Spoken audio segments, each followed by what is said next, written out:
Okay, ready? It's already live. How you guys doing? I'm Ted with Rockin BBQ coming at you from my backyard in beautiful Montgomery, Texas. And it's a glorious day out here. Pretty hot, but just a beautiful day. Told you I was going to be coming live with a cook, and we are. We're going to get a cook on. I got my smoker ready. I already have the firewood set up. I'm using post oak in this cook. I've got all of it split and cut to the length that I need, and we're ready for the cook. Wait for some folks to come in so we can chit chat and have a good time and get this cook on. Today we're doing party ribs.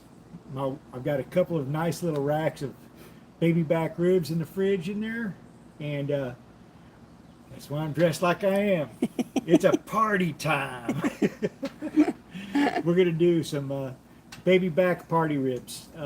Got 2 racks in there. I'm gonna slice them up into individual ribs. Then we're gonna season them, and after we get them seasoned, we're gonna get them in that smoker. I'm gonna smoke them until they're about 140 degrees internal temperature. Once they are, I'm gonna get those things in a Pyrex dish that I have, and we're gonna put a little bit more seasoning on them, some brown sugar, and we're gonna go in with a honey bourbon glaze, and we're gonna finish those things in that pan to 200 degrees internal. I'm ready to go. How about you guys? These things are gonna be so good. Oh my God, I'm looking forward to it. All right, guys, I'm gonna set you up over here where you can see what's going on in the firebox. Love your sunglasses, babe. All right, thank you. Thanks for following me. Appreciate that. Okay, there's more room over here for this for some reason. Good. I'm not unhappy about that. I think I moved. Yeah, that's good. All right. Get you guys set up so you can see what's going on in that firebox. As you can see, I have my wood stacked up in the traditional log cabin stack. Now I do have some chunks of post oak underneath let me bring there. it over there. Okay. So they can see a little bit Yeah, better. there you go. You can put it down. Okay. And then just tilt them a little Okay. forward. There you go. Tilt that one a little forward so they can see. Now underneath these 4 pieces of post oak, I have some pieces of post oak wood chunks. Now I've been using those instead of charcoal to start my fires because whenever I'm cutting my splits, I just end up with like tons of them. See, I mean, take a look at that. See, there's a whole stack of wood chunks left over from splitting my post oak. I have to split it and then I have to cut it to length, and that's what I end up with. Not only that, but there's even more over here, and in that trash can right there, that's completely full of them. That's going to be my last one. I'm not going to be getting another one. I'm going to be using post oak for this cook, but yeah, Mario. This is the Old Country Brazos. It's made out of 1/4 inch thick steel, so it's going to last me the rest of my life anyways. So yeah, it is the last smoker I'm ever going to buy. If I were to upgrade, I'd probably go with a Workhorse 1975. That's pretty much the only thing I would upgrade to. I would stay away from like the Franklins because it's not any better than this smoker at all. They're both made out of 1/4 inch thick steel. They're about the same size. The only difference is that one has a little bit larger square firebox and it has a collector. But as far as any other thing, yeah, you know. But no, this is what we got. What you Yeah, smoking? you're paying for the name. We're doing some baby back ribs. We're going to make up some party ribs. Okay. So, baby, I need some gloves, and I need the Master Blaster. Where's the glove? Yeah, we're going to have to use those. And hand me the Master Blaster. Juicy. Yeah. Juicy said hi. Hey, what's up, Juicy? Good to see you. And hey, Julius, Mario, thank you guys for coming in, man. I appreciate that, really do. I need to put them up over here right where here, they baby. can see.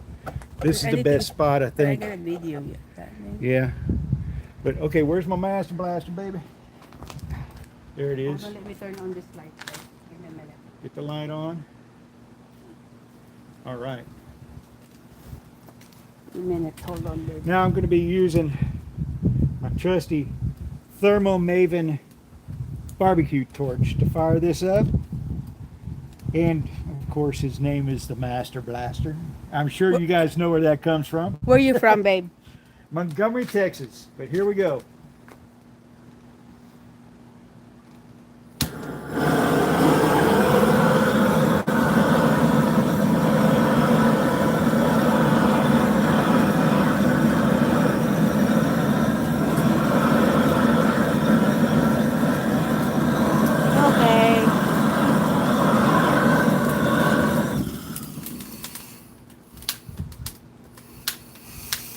Huh?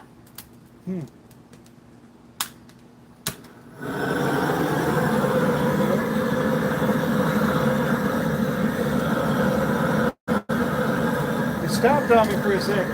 Don't know what that's all about. That's all right. Got it fired back up.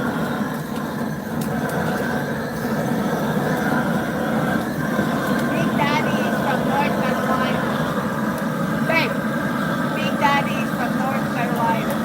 North Carolina, all right.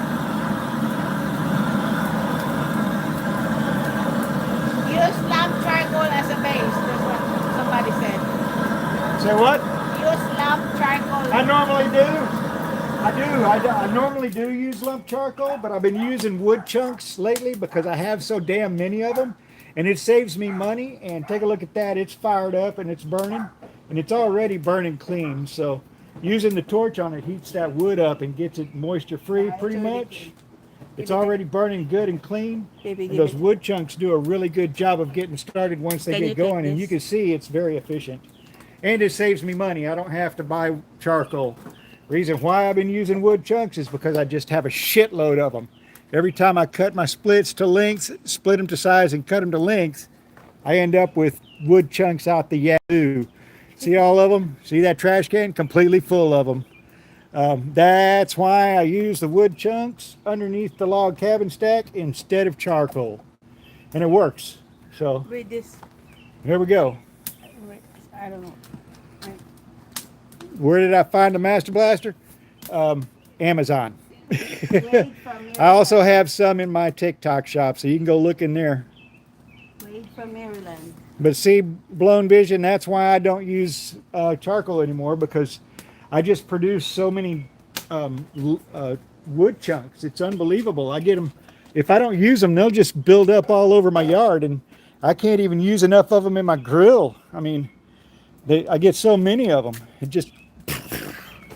What am I cooking, Eduardo? We are doing some baby back ribs. We're going to make some party ribs. Some good stuff. As a matter of fact, I need my wife to go inside and get my seasoning and my ribs. Okay, I'm coming. All right. That fire's going good. I'm probably going to close it down now so they can get up to 10. You want me to do it now? Yeah. I want to get it to 225. We're going to preheat this bad boy to 225. So, yeah, that fire's already burning good and it's burning clean. You see how those wood chunks did? I mean, it started right away. I don't use charcoal anymore. And the thing about the wood chunks is whenever they're burning, they're giving you more of that flavor. You don't get that smoky flavor from the lump charcoal. So this is going to add more flavor to the smoke. It establishes the same coal bed, so you can't use that for an excuse. And if you've got a shitload of wood chunks left over from splitting your wood, use them. I mean, it works. You can see it works. I'm going to go ahead and get this thing closed up and ready to go. We need to preheat after this Right. got on. I'm going to have to do that separately because I got to close two doors.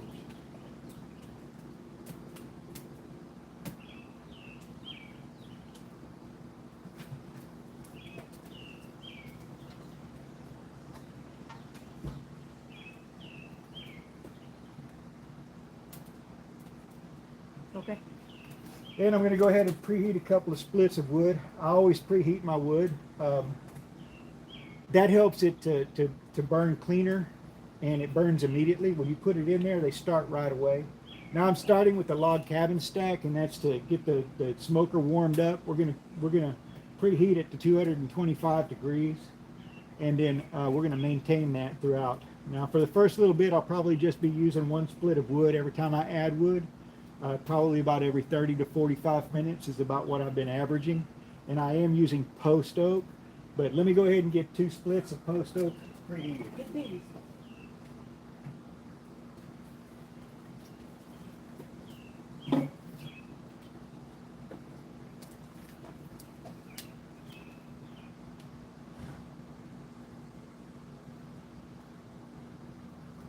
Okay. Good to go. All right. And my wife's going to go inside and get our meat. I'm going to get you guys out of the sun because I don't want my phones to get too hot. There we go. Yeah, we're doing some party ribs. They're going to be so good. But they're going. We got the fire going. We got it down. And hey, Caitlin, this isn't a dating page. This is a barbecue page. So if you're interested in dating, you need to probably go to a dating site, and this ain't it. But I'm going to have my wife boot Caitlin when she gets back. Oh yeah, you need a setup like this? Yeah, I got my work table. This is a cheap table. Don't get one of these. This thing's a piece of shit. 70 bucks at Walmart. What do you expect? I need to get a good table. Then I got my expert grill over there. There we go. And of course I've got my offset, my old country Brazos. Beautiful little setup here. I love it. It keeps me going, that's for sure. Yeah, of course I make my own rub, Randy. How long am I going to smoke them? Until they're done.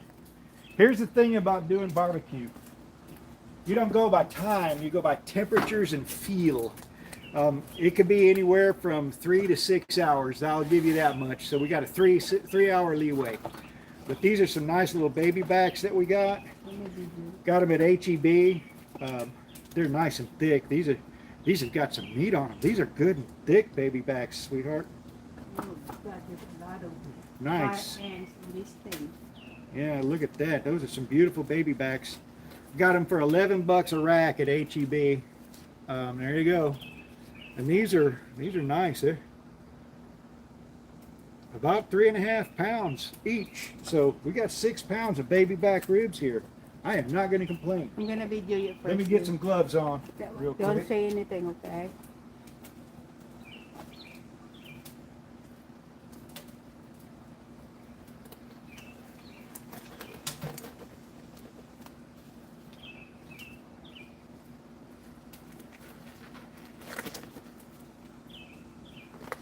Okay, got it. All right. Get the fan above your head, baby. I'm going to turn my fly fans on. Gotta love those fly fans. Those are awesome. Don't flip it yet. Okay. Let me see. Make sure they can see. Yeah. Yeah, they can. No, All right. Don't flip it yet. Flip it when I do the lid.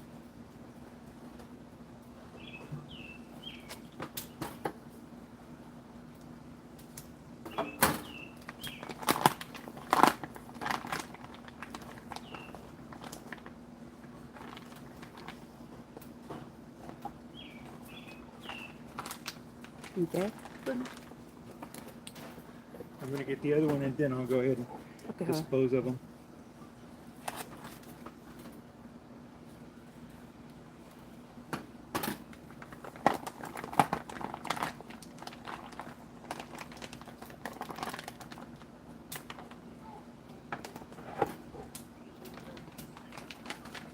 Okay. All right, that's 2 nice looking racks of ribs. Hold on, babe.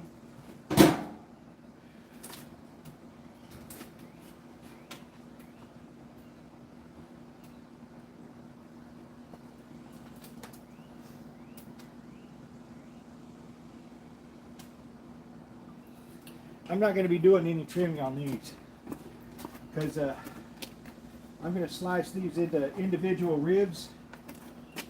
Then we're going to season them up and we're going to get them in the smoker. So we're going to get that done. After I get them sliced into individual ribs, then we're going to season them. I'll tell you. Yeah, we know the table does wobble a lot. We know that a long time ago. I said that earlier. It's a piece of shit $70 Walmart table. Yeah. But it's what we could get at the time. So that's what we've got. Live with it. We have to.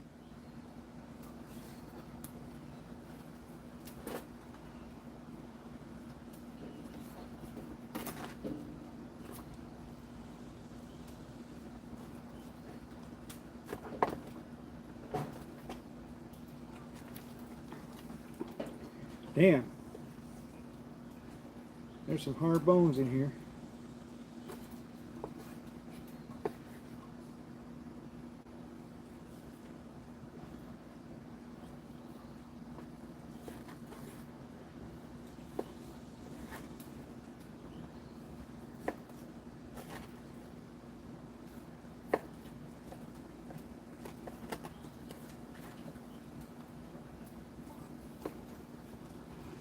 We're going to cut these into individual ribs. They're huge, babe. They They're are. good one. They're so meaty. Yeah, these are nice. Careful with your finger. That knife is so sharp. It is. It's really sharp.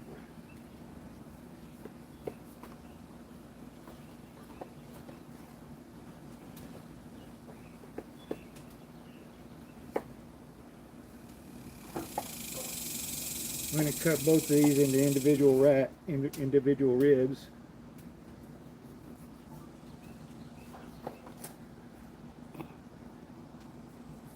Okay, probably just cut this end off.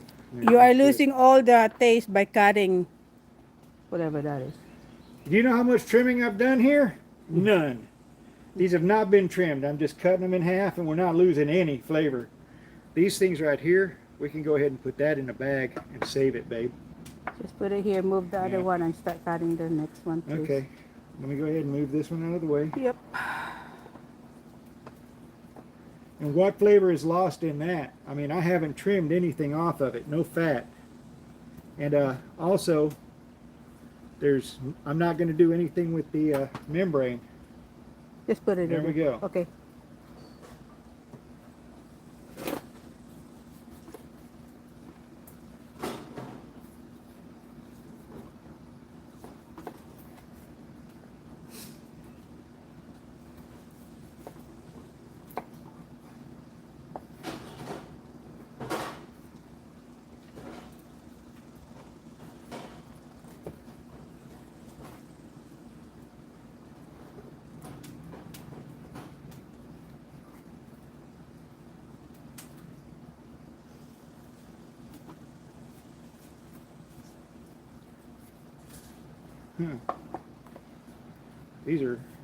These rib bones are all over the place in these things. Just stand them up and cut them like this.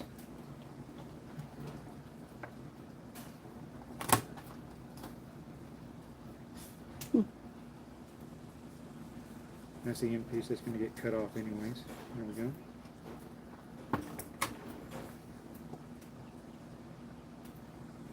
Mm-hmm. You fall off. I ain't going nowhere. I'm videoing it.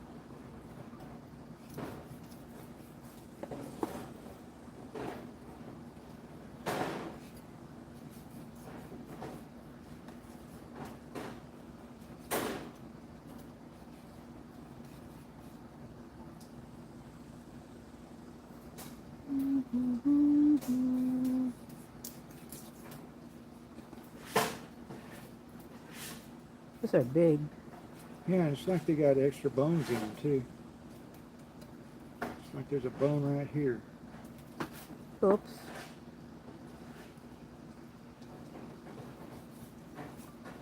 Go from this side. There we go. Much better. And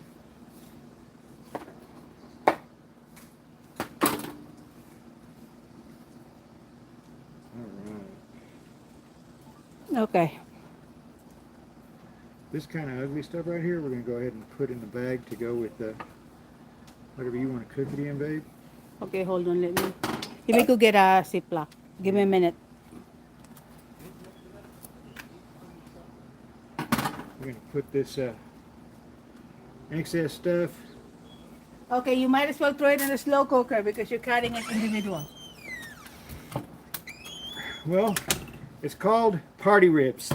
That's why they're done like this.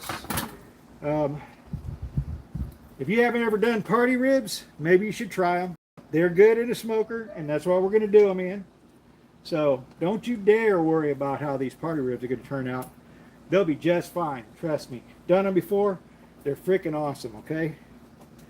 So if you don't want to do it this way, I mean, that's fine. But this is how you do party ribs. You cut them into individual ribs, then you season them, then you put them in the smoker, take them to 140 degrees internal temperature, which will take about an hour and a half to 2 hours maybe.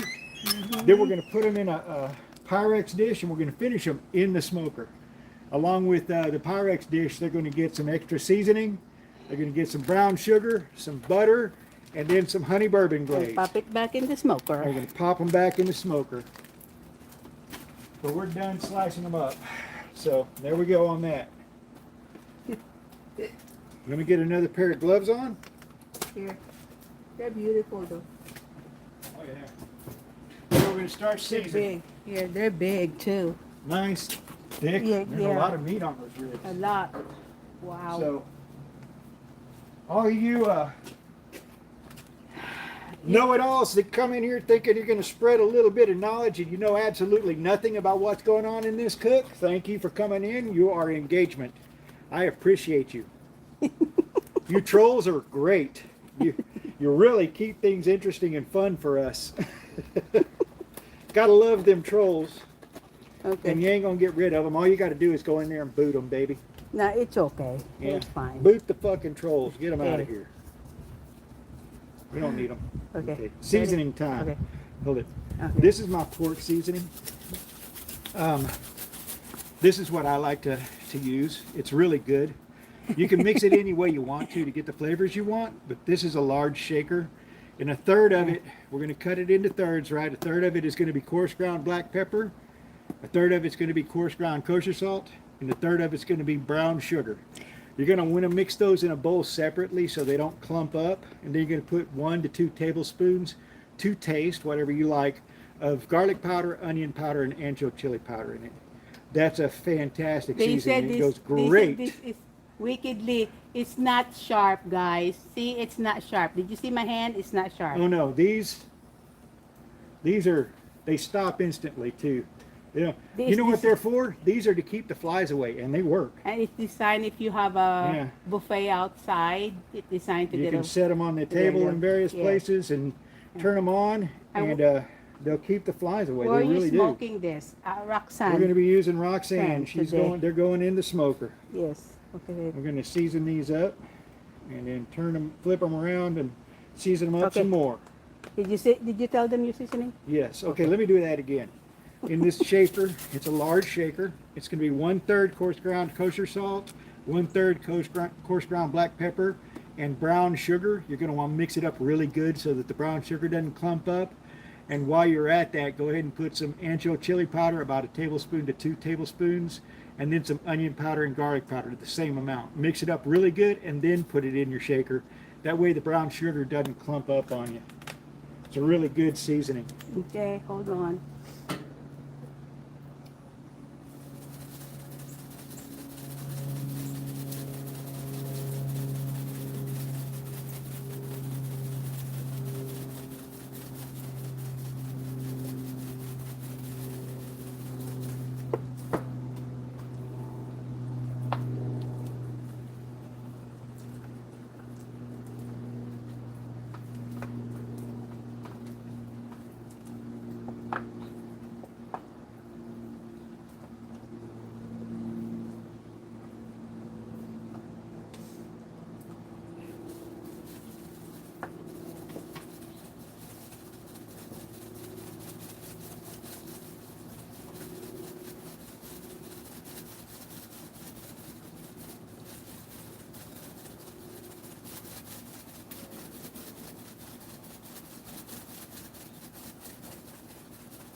Shake, shake, shake.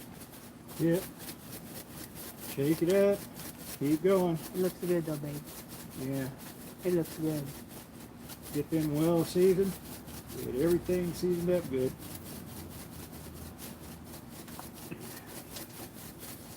I'm gonna video now.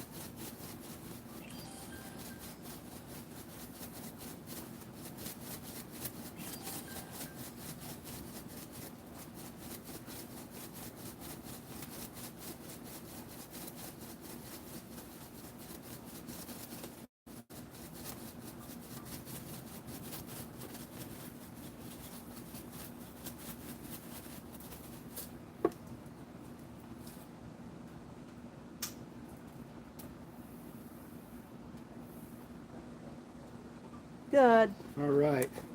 Okay, this will be disinfect. Okay, Don't worry, guys. that's going to get cleaned up and disinfected. Yes, but not right away. How y'all 'Cause- doing? All right. All right. Hold on. Who's giving you a gift? There's somebody giving a bunch of gifts in here. Awesome. Thank you, guys. Thank you. Doing a brisket right now. Cool, Howard. Of course, I mix my seasonings. And they're going to be so good. He doesn't use binders. See, I don't use a binder. Of course, I don't use a binder. If you want to find out why, just go to my Facebook page. I have a write-up on it. Go check that out. I don't use binders. I have very good reasons why I don't use binders. Number one, people say they want to rinse their meat off. That's absolutely worthless. I mean, seriously, if there's bacteria and parasites and germs in the juice that's in that package, guess what's in your meat?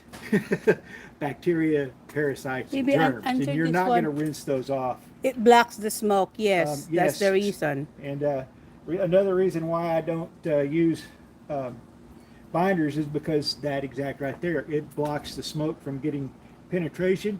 It'll lessen your smoke ring and your smoke flavor. So those are the reasons why I don't use it. Now let's go ahead and get this ready. We are preheated to 250 Yeah, they are degrees. party ribs. Sweet Home Alabama hot sauce. We have a sauce. We make our own sauce. Yeah, we got a nice sauce that we make. A badass honey bourbon Big glaze. Daddy's asking what the page. It's in your TikTok, right, babe? What? Why you don't use binder? It's in my Facebook. Facebook, I mean. Sorry. It's in my Facebook. You can go to the link on my in my TikTok bio to my Facebook, and there is a little write-up as to exactly why I don't rinse meat off and why I don't use a binder. Both of them are completely unnecessary and contrary to what you need. Number one, that juice that's in meat, that's not bad. When you open a package of meat up and that juice in there, that's perfectly safe. There's nothing wrong with it. It's not going to hurt you. And as a matter of fact, rinsing it off does more harm than good. Think of it this way. If there's parasite or germs inside of that juice, it's already in your meat. And rinsing that off isn't going to get it out of your meat. So you're wasting your time. That's why meat has certain safe temperature, cooking temperatures. You take pork, for instance, to at least 140 degrees internal, and you take poultry, for instance, to at least 160 degrees internal. And those are known to be safe for both of those meats. Hey, With from Texas. seafood and beef, not so much, because you can safely eat beef, even lamb and seafood raw. So you don't have to take that to a safe internal temperature. Okay, Mr. Spot is getting an old country. You got him sold about that. I've had that old country for a year now. Let's get this over there Okay. and get them in there. Hold on. You want to bring them over there? Yes. And here we go. It's hot. You guys can see what's going on here. Look at the smoker. Yeah, that's my old country Brazos. That's what we're doing today. What's up? Coming in from Miami. There's a lot of...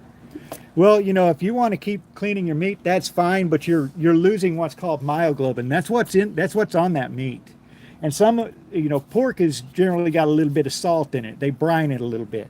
But that myoglobin and that salt isn't going to hurt at all. Yes. You rinse it off and you're wasting a perfectly good binder. That myoglobin creates its own binder. Party ribs, exactly. Hi from Israel. So somebody knows what party ribs are, huh? They know. All right, let's get them on there.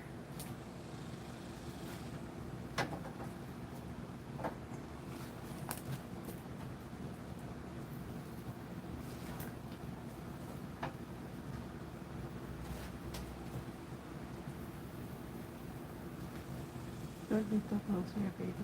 Yeah, it's gonna be all right. This thing is pretty even across the board as far as the cooking temperature is concerned, so I don't really worry about it. Okay. There we go. Oops.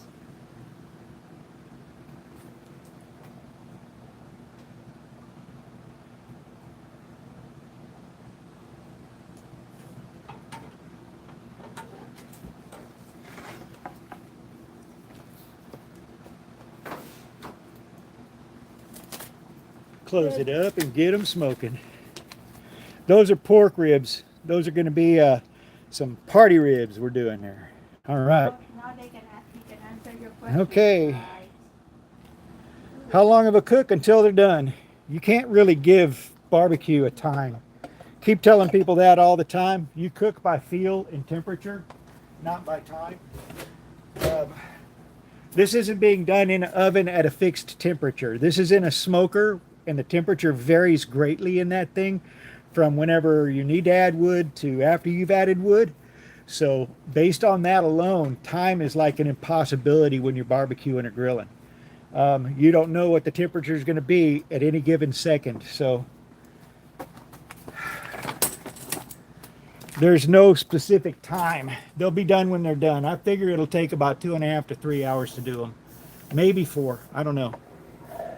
But you can figure on these small baby back ribs anywhere from 2 to 6 hours. I mean, I'll give you that. Anywhere from 2 to 6 hours, probably closer to the 4 or 5 hours. It is. It's a really nice smoker. I love this thing. But yeah, Ratchet Bird is in the house. How you doing?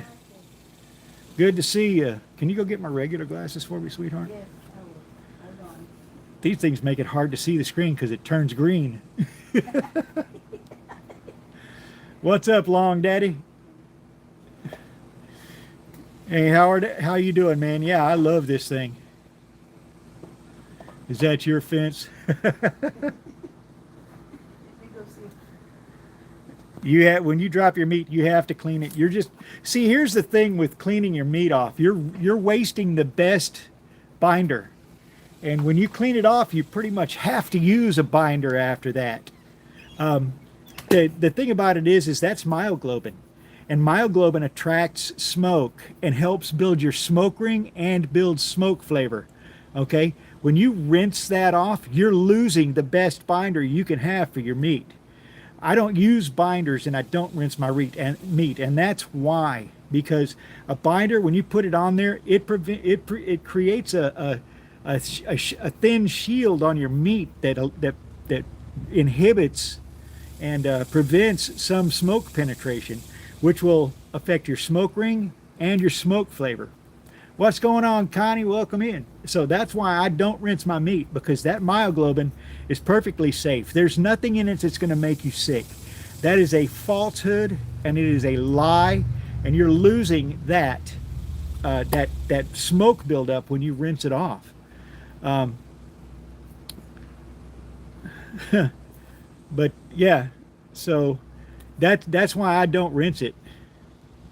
If you want to clean everything, that's your prerogative. You germaphobes probably shouldn't be grilling and smoking in the first place if you got to clean stuff. So, it's just not a good thing to rinse your meat off unless it's poultry. But beef and pork and seafood do not need to be rinsed off. You're destroying a perfectly good binder, and that's myoglobin. It's not blood, it's myoglobin. It is what attracts, and that's what the nitrogen oxide in your smoke reacts to build your smoke ring, and your and it also attracts that smoke to give you the smoke flavor. Without that, you're losing that attraction. When you put a binder on it, you're putting a shield on your meat to prevent smoke penetration. So that's why I don't do it. I So can't find your other glasses. I don't know where you put it. Okay, well, that's not what you thought, but that's the way it is, and it's true. You can look it up. Yeah, I mean, rinsing your meat off does no good. Besides, if there's uh, parasites and bacteria and germs inside that juice inside your package, guess what? It's already in your meat, and you're not going to rinse it off. Not even with vinegar, which I've heard some people try to say. Where's You your know? glasses, babe? Babe, where's your What'd you say about what before? I don't see it. Okay. Oh, is that your fence? No, that's my fence, and it's not really mine. It belongs to neighbors and the owner of this house. I don't own it, so. And right, chances are the water you're rinsing the meat with contains more bacteria that's in that package. So you're cross-contaminating. Exactly. And besides that, whenever you put it in that smoker, it's going to kill anything anyways. The heat kills the bacteria and the parasites very quickly. That's why you cook things to certain certain internal temperatures. Like pork needs to be taken to at least 140 degrees internal, and poultry needs to be taken to at least 160 degrees internal, and that's to kill those biologics so you don't get sick and it makes your food safe.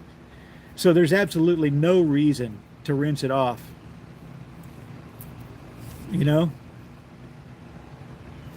Chicken, you'd probably a good idea to rinse poultry off, but pork and beef, it's not necessary.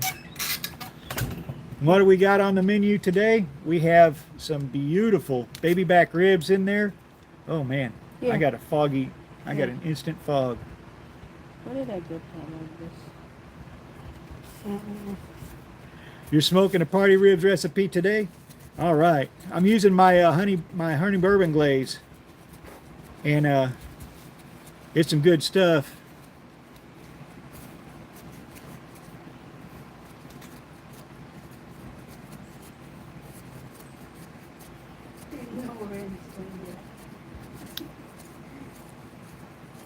There we go. All right. Now we can get back and chill and chit chat. The only time you rinse chicken off is if it's in a brine. Yeah, you got to rinse the brine off. Do I ever mix woods? Yeah, I do. I'm using post oak for this cook, and I got a couple of splits up there that are preheating right now. But I do mix woods occasionally. I like to use mesquite and post oak together sometimes. And if I get the opportunity, I like to use cherry, because cherry is like the best. The color and the flavor are, to me, just really badass. Bandit Barbecue is in the house. What's up, brother? How you doing? Good to see you. We got that live cook going on. We got those baby back ribs already sliced and seasoned up, and they're in that smoker right now. Well, we've got some we got some potato salad in the house. Yes. And that's what we're probably going to eat with it. Or I can just sit down and eat. No, you're smoking with pecan. There you go. Pecan is good too, man. You're cooking baby back for the first time. Freaking awesome. Charcoal. You're doing a Weber kettle, Weber 22. There you go, Brandon. Those things are awesome. They really are. The Weber kettles are badass. What do you guys use? This is the Old Country Brazos offset, and I'm going to be smoking these things at 225 degrees. We're going to take them to 140 internal. I imagine that's only going to take about an hour and a half to get there. And then we're going to get them inside of a dish. We've got a Pyrex dish that we're going to be using. I'm going to put a little bit more seasoning on them. Then we're going to throw some butter in there. I'm going to get my wife to go get a whole stick of butter. We're going to quarter it up and throw it in there. And then I'm going to put some brown sugar on it, and then we're going to use my honey bourbon glaze. What are my thoughts on a pellet smoker? I don't have thoughts on a pellet smoker. I mean, they don't enter my mind, so I don't worry about them. I don't have one. I'm not going to have one, and I never have had one. So there you go. There's that. What's up, Gary K. Wells? What's up? Yeah, cherry and mesquite, really good stuff.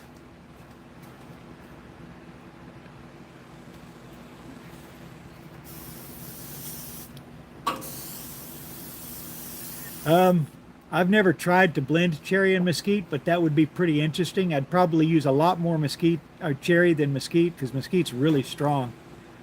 I do like mesquite, but I like to blend it like at the beginning of a cook, and then I'll just use whatever neutral wood that I'm using for the rest of the cook. Where am I out of? Montgomery, Texas. We're in Montgomery, Texas right here.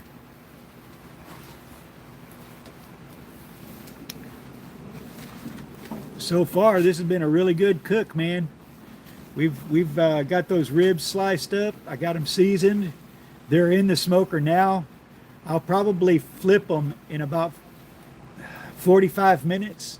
But we're going to take them to 140 degrees internal, and then we're going to package them up. Thank you, Ratchet Bird. Thank you, man. Appreciate it. Coming in from Ohio. You use it for brisket. Okay, yeah, and that's good. Cherry and mesquite for brisket. I bet you that would be really good. You have cherry, we can use cherry. No, this is all wood, man. This is a wood split. You know, this is a smoker, so it uses real splits of wood, and I'm using post oak in it. Yeah, Gregory, this is an all wood cook. You bet.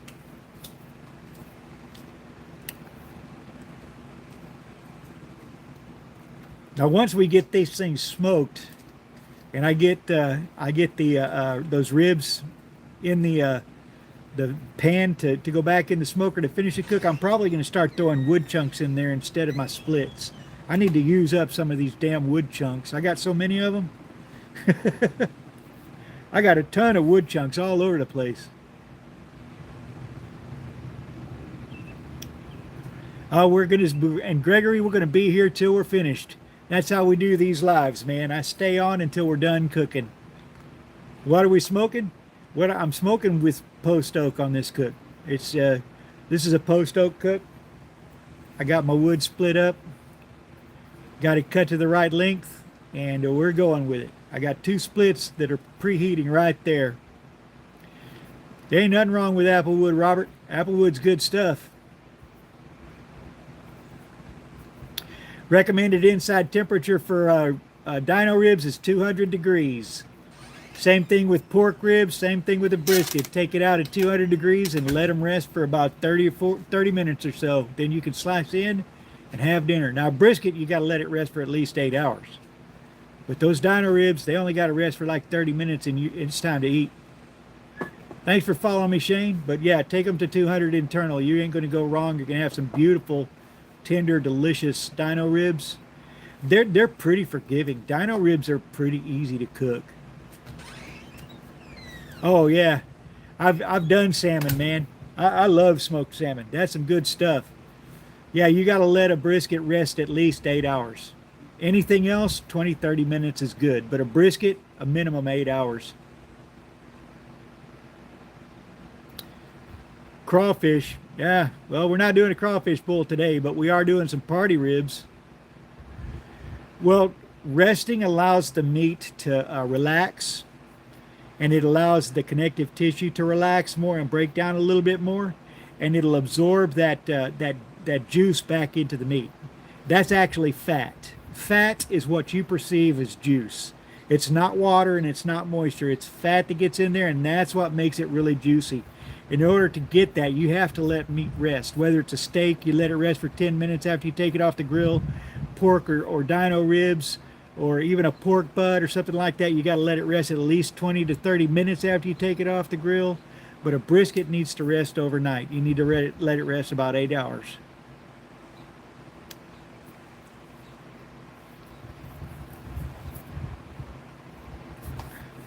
No, you see, whenever you take a brisket out of the oven or out of the smoker and you get it to rest, the thing to do is you either get a food warmer like I have, and you can put it in there and set that at 145 degrees, then you won't have to reheat it.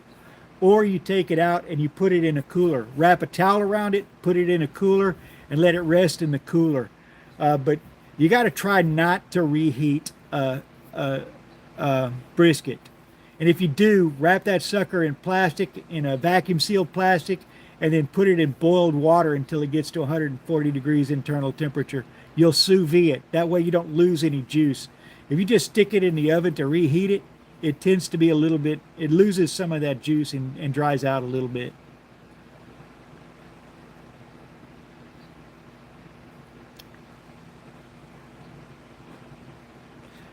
Thanks for following me, guys. Thanks for following me.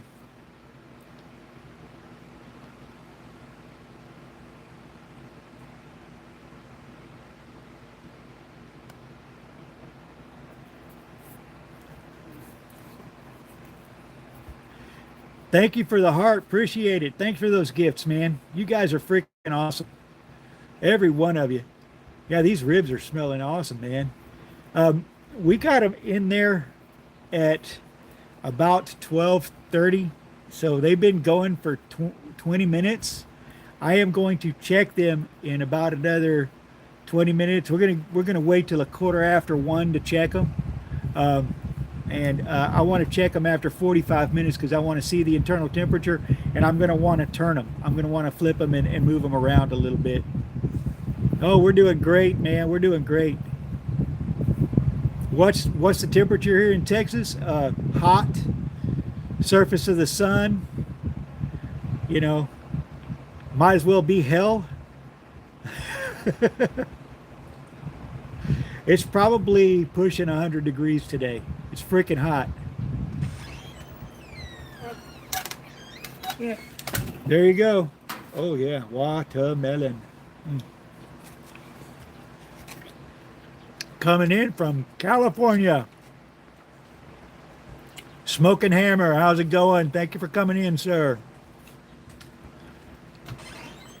I'm not putting sauce on them until we get ready to put them in that pan, but you will see it. You bet. Britton James, how's it going? Got a live cook going. You see that smoke? That's what you want to see. You don't want to see that smoke. That's a clean, efficient burning fire, and I am right at 225 degrees.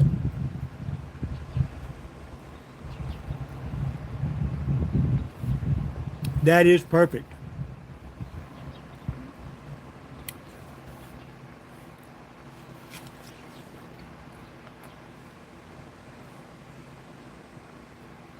Yeah, might as well be that, Robert. It's freaking hot here.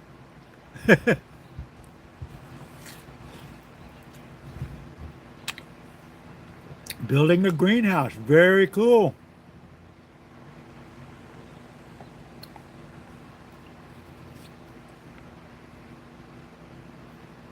But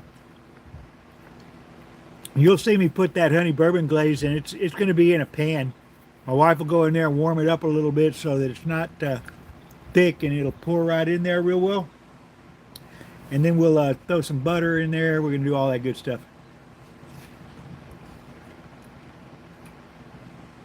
Strapmore, California, how's it going? Oh, got some baby goats and baby turkeys. Very cool. 106 in Arlington for the next few days. That's Texas, man. We're up there at 100 degrees already here in Houston. And with all that freaking rain we got for the last 2 weeks, it's 100 degrees and the air just sticks to you. So humid, it's unbelievable. It's what you get in Houston, Texas, man. Super high humidity and really hot. Oh, you're down there in Brownsville. I hear you, Robert. Thank you for the heart, Doc. Thank you. It's like that everywhere, Britt. I mean, it's a hot summer. What's going on, Jason? I mean, really hot summer this year.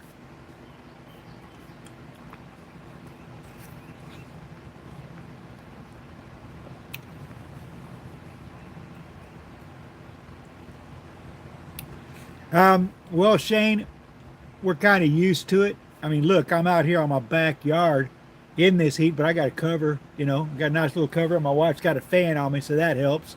But that's how we deal with it. Cool, Mr. Doc. Houston is represented. That's awesome. I'm in Montgomery, just north of Houston by Lake Conroe.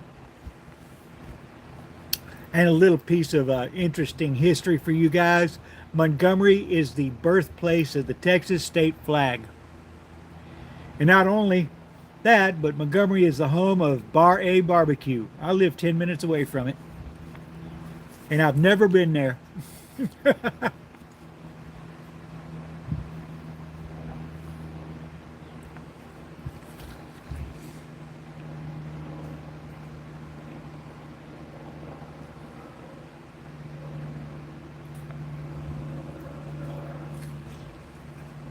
Thank you for the heart, KK. Appreciate it.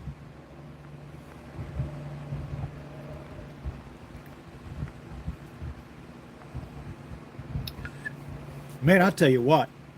Oh, you got some thunderstorms in Huntsville, Alabama right now, and hot there too. Woof. Okay. Thank you, man. Got a... What is that? Is that a... Okay. Not sure what that one is right there.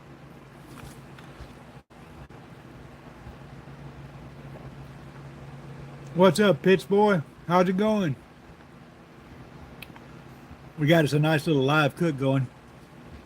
How your family's in Alabama? Really cool, man. Dub is, you got it. My son's on the is in the band. He plays alto and soprano saxophones.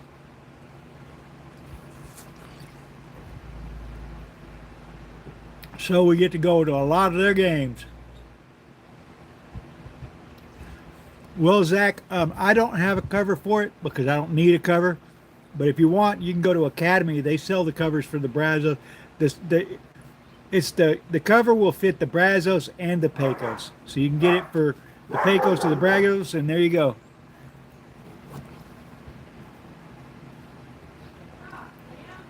Oh, that's cool, Robert.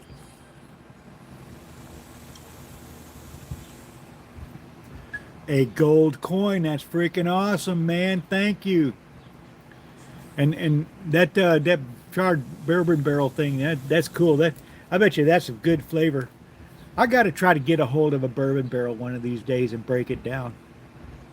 They are, man. They are smelling really good. They're cooking perfect. We're going to be checking them in about 20 minutes.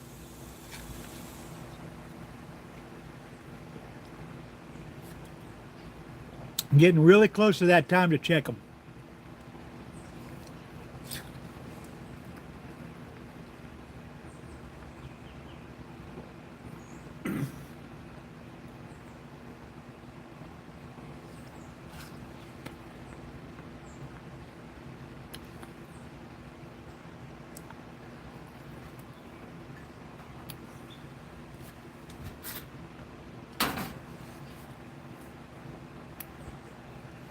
Do I Sprite? I'm not going to be spritzing these, no. These are going to get put in a Pyrex pan. They're going to get covered up after I get them, get the glaze and get the all the other stuff on those ribs. And they're going to go back in there to get finished. I'm going to finish them at about 300 degrees. We're going to take them to 200 internal. But no, I'm not going to be spritzing these.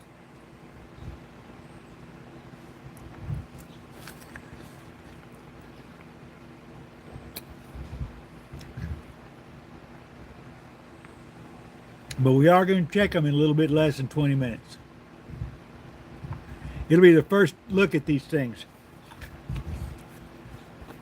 We got them in there almost 30 minutes ago, so. They got into the smoker at 12:30. I want to check them often because I don't really want to go much past 140 internal temperature before I put them in the Pyrex and get all the glaze and everything together on them and get them back in the smoker.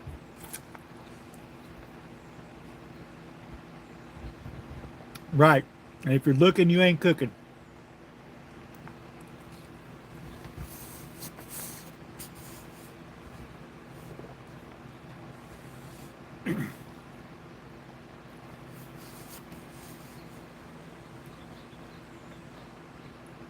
Hey guys, give me just a minute. Nature's calling and I got to step inside real quick. Don't go nowhere. Yeah, I'm using post oak. It's post oak for this cook. I'll be right back, guys. Don't go nowhere.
Yeah. Okay, guys, I'm back. Thank you for being patient. Appreciate you. All right. Kick back and enjoy the day. Yep, I'm back. Here we are, Britt. What's up? Thank you, Britt and Jameson. All right. And Bandits Barbecue sent me a gold coin. What a dude, man. Thank you so much. You had neighbors that complained about your smoke gun. You must not have lived in Texas. You ain't gonna be able to stop that from happening. There's no way in hell. I had one of those nightmare neighbors too, a vegan Californian that moved next door to me several years ago, and I've always liked to be in the backyard cooking, right? And my smoker and my grill were about where they are here in the middle of the yard next to my house by my back door, so that I could get to them, cook, and have access to the house easily. You'd swear that the dadgum thing was right next to the fence in their backyard, but you know, they complained about it all the time. They even called the fire department and the police on me, saying that I was burning unauthorized fires in my backyard. I had the fire department and the police come. It happened like 3 or 4 times, and then finally they told her, if you call us again for this, we're going to give you a ticket for misuse of 911 and emergency services. And she didn't do it anymore. But yeah, I went through that. And I still, every weekend, I'd be in my backyard cooking. I didn't give a shit. She would complain about it too, but hey, don't care. This is Texas. If you don't like it, get the hell out, you know? Nobody around here complains. They all love it, as a matter of fact.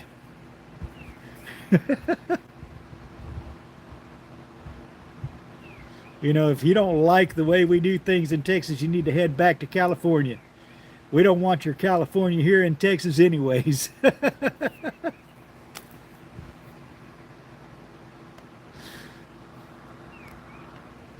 Take your vegan ways and head out. Because Texas is anything but vegan, I'm telling you.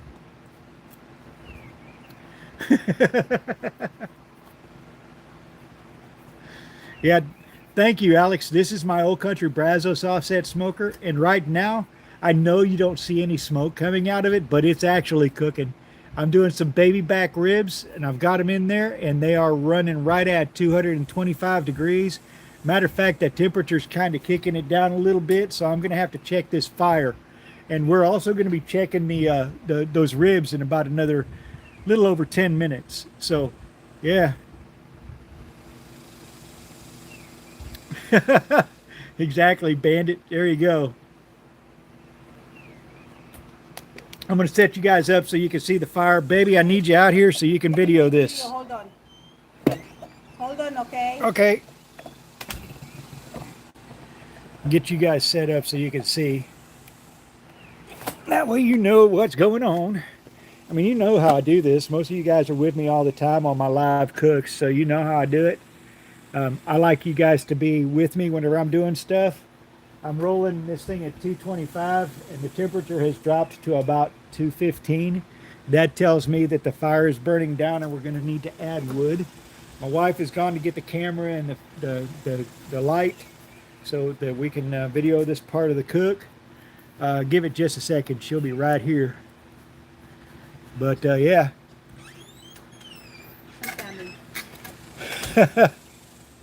That's their problems, you know. There we go. Here we go. I've got a cover over my patio actually, so I'm sitting in the shade because I'm underneath a little pop-up, one of those, what are they called, little canvas pop-up Canopy. things. Canopies, yeah.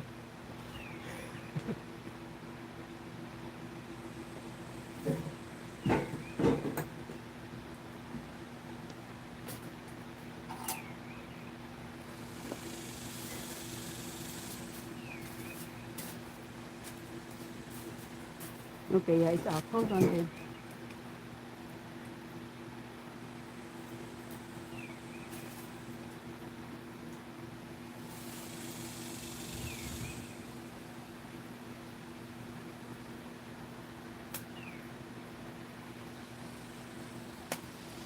Okay. We're going to go ahead and let this get burning. There you go. It burned right away. See?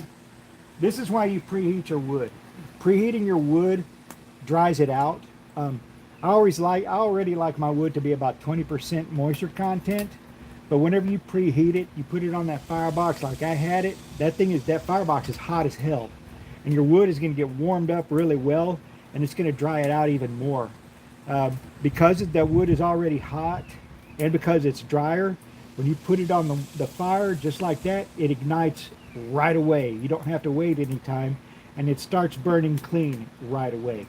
This is all ready to be shut down to keep cooking, so let's do that. You're going to preheat separate Gonna video? preheat some more wood. Separate video? No, we're gonna do it all in one.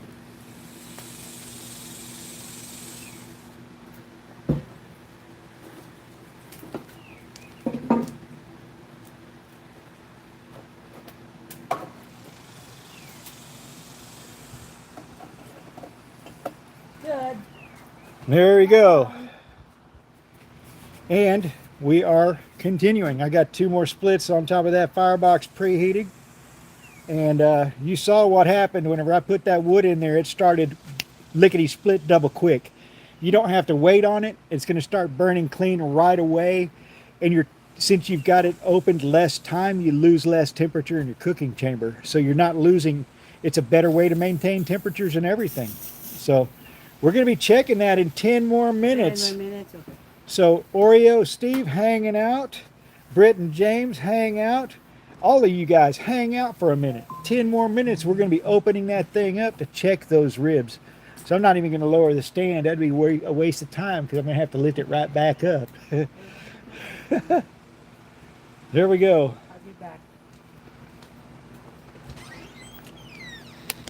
Now y'all are the cool ones. Y'all are the ultra cool people.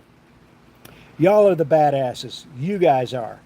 Y'all rock and roll, every damn one of you. I thank you so much for coming in, man. So much.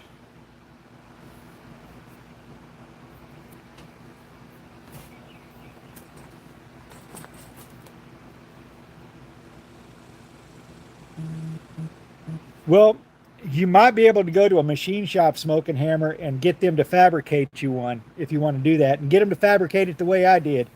Take your measurements and everything and get it right. There you go. Now, of course, I'm having beer, man. I got to have the cold ones. This is a barbecue. You ain't barbecuing if you ain't throwing back some cold ones, man. Come on. Seriously?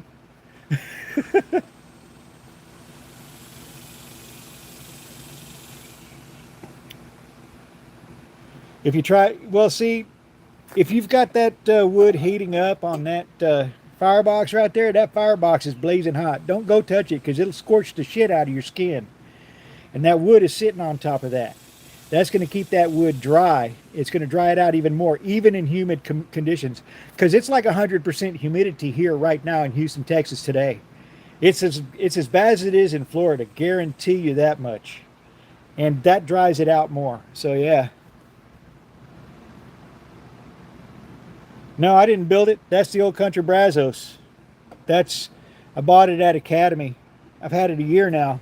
It's got about 100+ cooks on it. It's done me well. It still looks good. You know why? Because every time I cook on it, I clean it the next day. Oh, TikTok is filtering out some of my comments. Sorry about that. They do that often, man. But you bet I'm having some cold ones. You can't have a barbecue without some cold ones.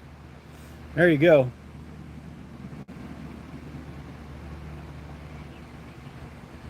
Very cool, man. Very cool. That's cool. Moulin Noir. Okay. Yeah, I cook a lot, Alex. I mean, that's what I do. No, I don't have a Franklin smoker. This is an Old Country Brazos. I wouldn't buy a Franklin smoker. That's a $5,000 smoker, and it's not any better than this $1,500 smoker. So yeah. Yeah, it's a steam bath here too, man. It gets hot.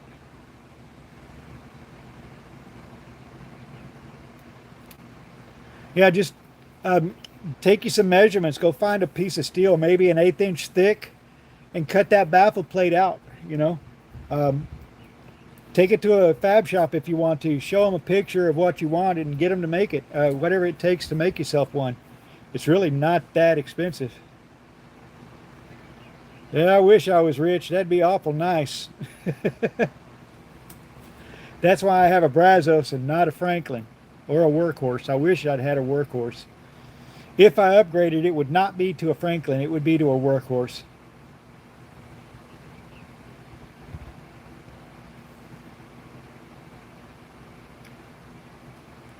What's up, Scott? How you doing, man? Good to see you.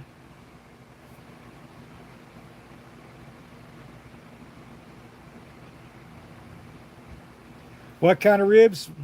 These are baby backs, and I split them up. We're going to be checking them in 1 minute. It's almost that time, guys, so let me set you up so y'all can see what's going on. There we go. And my wife needs to get out here with the camera so she can video this.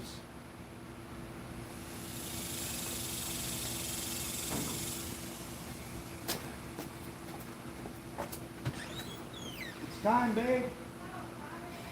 You ain't paying attention, are you?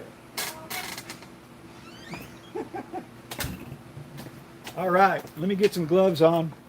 I'm going to be moving these things around a little bit because I don't want them to Baby, I got it. overcook or burn. I know, I'm sorry. So I'm going to be moving these ribs around a little bit in there. Get my tongs ready. All of my equipment is cleaned prior to use and after every use. So don't worry, guys. This stuff is already clean and ready to go. I just get everything set out and ready. So we got these things cooking good. Can they, you're blocking them, babe. Put it where they can see. Hold Okay. on. And then I'll let them see it up close.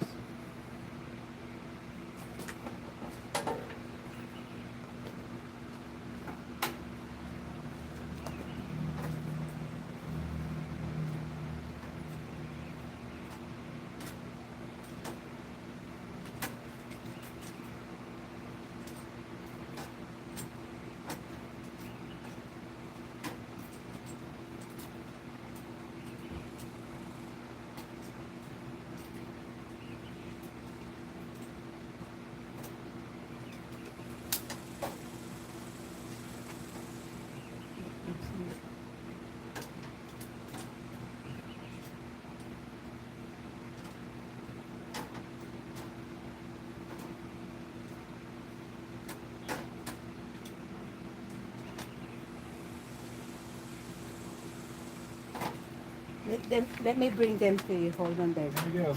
Yeah, bring them over so they Here, can see. hey guys, I'm done with the video. There you go. Are you rotating them, babe? Yes, I rotate Yes. them. It's not a Oklahoma Joe. No, this is an old country Brazos. This is a real smoker. Okay. Make sure I got them all flipped so that they're cooking right. There we go. There we go. Beautiful. Looking good, said Soda. All right. Yeah, they look fabulous. Hold on, babe.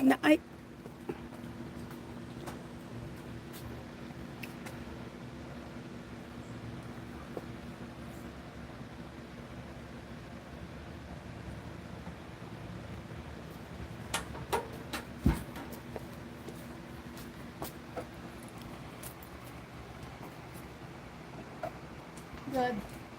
Done. There we go. Oh yeah, those things are awesome, man. They look really good.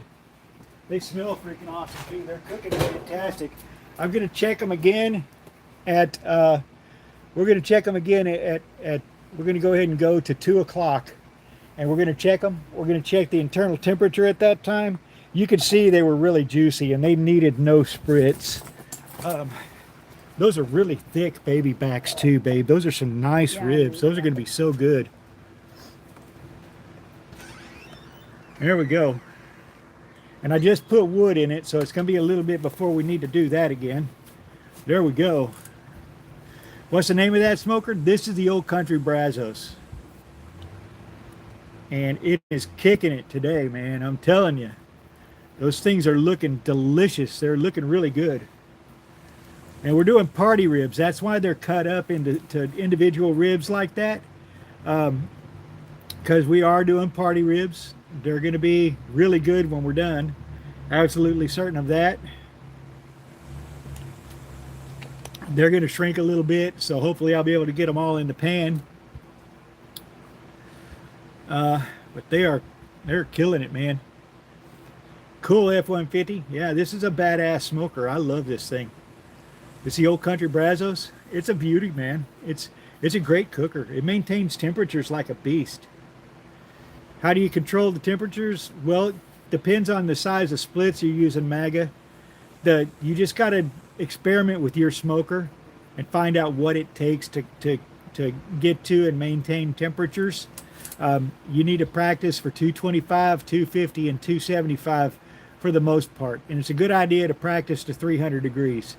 But you just have to do it. I mean, you have to get in there and figure your smoker out.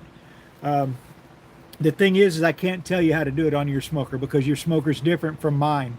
Mine uses a 10-inch split cut by 2 inches by 2 inches. So they're 10 inches long and about 2 inches by 2 inches thick and wide. And that's what size splits this smoker likes. Also, I leave the door open about 1 inch, and I leave the damper on the door, on the firebox, fully opened. The damper on my smokestack is whenever I'm at 225, about 25% open. Whenever I take it to 250, it's about 50% open. And if I want 275 or higher, it's 100% open. You too, Britt. Thanks for coming in. But you just have to get to know your smoker, man. What size splits it's going to use for what temperatures you're trying to get to. I mean, that just takes getting out there and doing it. Start at a small split and work your way up until you get to temperatures that you maintain fairly easily in your smoker. Hey, what's up, Jelly Donut? Yeah, you made it. But we've already been cooking these ribs they've been in that smoker for 45 minutes now, a little over 45 minutes. We've been on here for 1 hour and 15 minutes. We did a little bit of getting the fire started, and then we got those ribs cut into individual ribs, and we got them seasoned up, and we got them in there.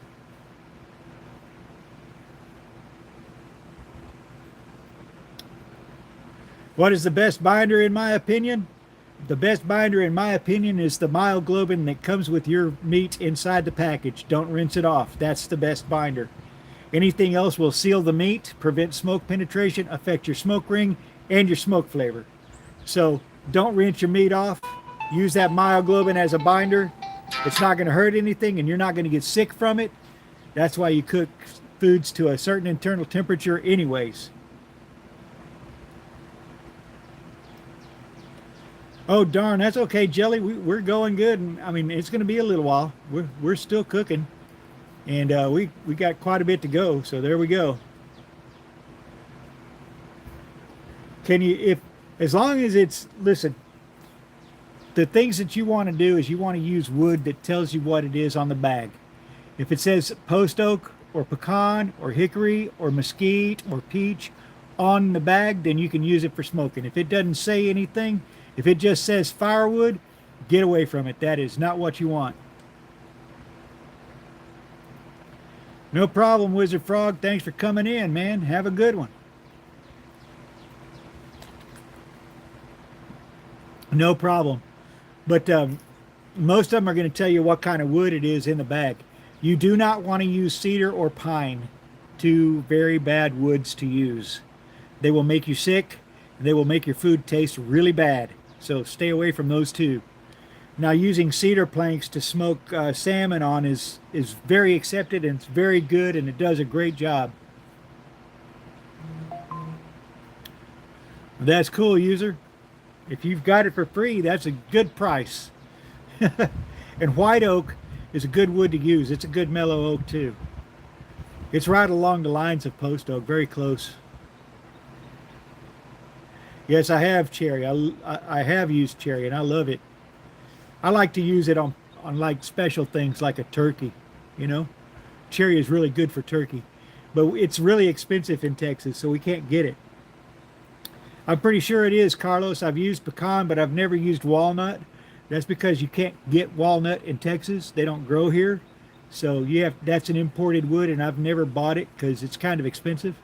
Just like I only get cherry for very special cooks, man. Get what, cherry wood or post oak?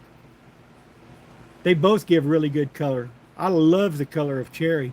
And post oak gives a really nice color too. And the flavor is really good.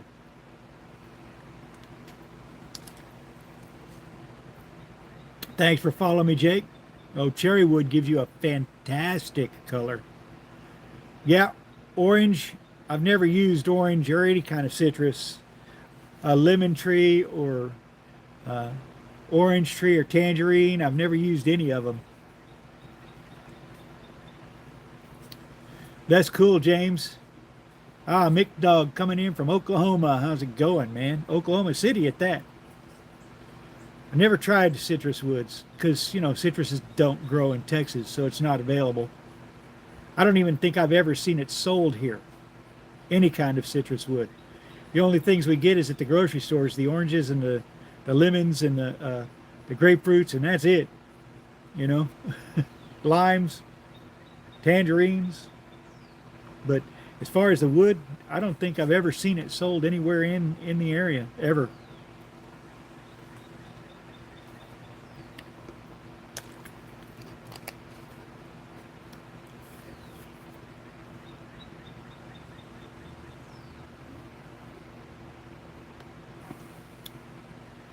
But that would be very interesting because I like cherry and I like apple and I like peach and I've used plum. It's pretty good. I've used mulberry. That's pretty good. Pecan. I don't know if pecan might be similar to walnut. Maybe it is. I don't know. It's not my favorite either, King, but I don't dislike it. I like pecan. It's okay. Oh, you're smoking ribs and a brisket with oak, cherry, and hickory. Oh my God. That sounds like a good combination. That sounds like a really good combination. I figured pecan and walnut were pretty close, but see, we don't get walnut here. Pecan is pretty plentiful in Texas, but walnut's not so much because it's not a tree that grows here.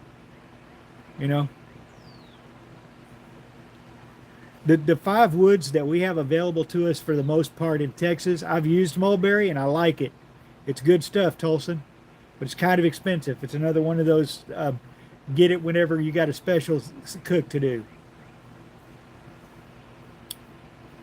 Citrus smells good in a fire pit, but you've never smoked with it? Oh, okay. I haven't ever, either. I've never even seen it available for smoking. Okay, you have a tree? I do too. I got a couple of them. I got one oak and then I got another one. I have no idea what it is. The oak tree is a live oak. I'm not crazy about live oak. I've got some live oak that I bought whenever I was out of post oak. They didn't have any where I go to get my wood. So I got the live oak and I'm not real happy with that wood. I'll blend it with the post oak, but I will not cook with it alone anymore. It's not a good wood to cook with alone. It's like mesquite or even hickory. If you try to use it strictly in a cook, it's kind of strong and you can make your food taste kind of acrid or bitter tasting.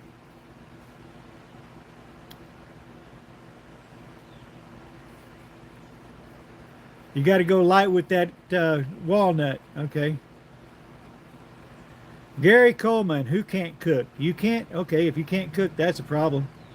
Yeah, blackjack oak is kind of similar to post oak. And red oak. I mean, it's like between post oak and red oak. It's really good. I like blackjack oak. I like oak. I don't like live oak. I like post oak, white oak, red oak. I've used it. I've used blackjack oak. Those are really good. They're all pretty similar, man. Not far off from each other. And too much mesquite will give a bitter taste. Like trying to do a brisket, a 16 or 20 hour cook on a brisket with nothing but mesquite. You're going to ruin that brisket. It's going to taste bad when you're done with it. It's going to over smoke. Even if you take it out and wrap it at 160 degrees internal temperature, it's still going to over smoke and it's going to taste pretty strong. Mesquite is good to blend with a more mellow. Like I like to use it with post oak. Then you get it's got a fantastic flavor, but you can over smoke with it really quick. Same thing with hickory. You can over smoke with hickory. And live oak is the same way. It's really strong. You can over smoke with that. Mesquite, yeah, like Roland said, mesquite is best for grilling. A fast cook, a fast and hot cook with mesquite gives you great flavor in a steak, man. Or pork chops, or a pork steak, or anything that you're grilling hot and fast. Really good stuff. Doing a reverse sear on a tomahawk, mesquite is great for that, man. See, that's what you blend it with, post oak. That's really good. I blend it with post oak a lot too. I don't have any mesquite right now, but if I did, I would be using a 50-50, you know, one split of post oak to one split of mesquite. And then after that first hour or so, I'd quit using the mesquite and go strictly with the post oak. That's just to get that smoke flavor and that smoke ring from that mesquite into that meat. After it gets to 140 degrees internal, it's not going to cook. It's not going to give you a smoke ring anymore. So there's no point in continuing with the mesquite. Just finish cooking it, and that post oak will keep building that bark until you get ready to wrap it, and it'll keep on infusing that nice smoke flavor, and it won't get over smoked, and it's going to taste delicious. I've done it a lot, and I really like doing that, blending that mesquite at the beginning of a cook. It's good stuff, man.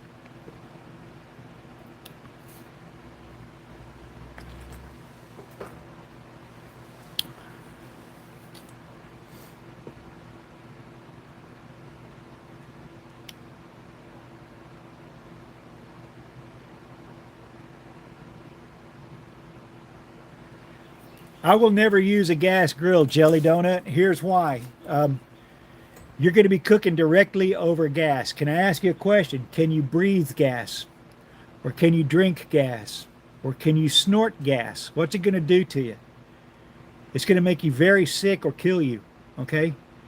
Why would you want to cook with that? Even butane or propane, you try to breathe that stuff, it'll kill you. You can't drink it. You can't breathe it. You can't, so why would you cook with it? Now, cooking in a pot or a pan over butane or propane is one thing, you know. That's good. You got something in a pot. You've got a heat source that you can really control with that gas grill, but you cannot prevent that poison from getting into your food if you're directly cooking on it. So charcoal every time. I'm going to go with charcoal every time on charcoal or gas for sure. I don't like to use any. I like to use all natural charcoals too, like lump charcoal if I'm doing grilling, and I'll find some really good all natural briquettes like Cowboy Brand or B&B or Fogo or Meat Church or something like Jealous Devil. If I'm using briquettes, those are all natural. Stay away from things like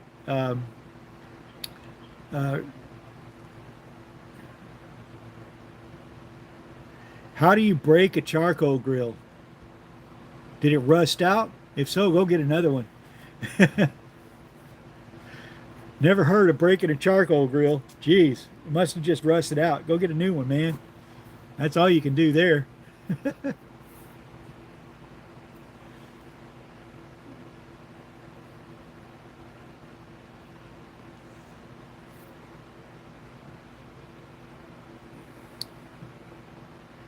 Yeah, I don't like using anything but natural stuff.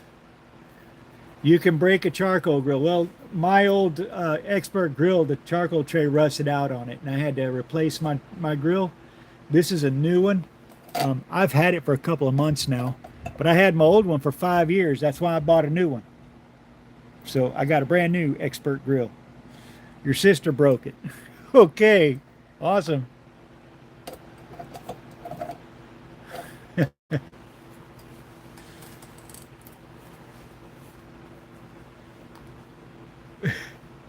I still don't know how you break a charcoal grill unless you rust it out. Unless you just don't clean it and it rusts out. What do we have on the pit today, David? We've got some party ribs in there.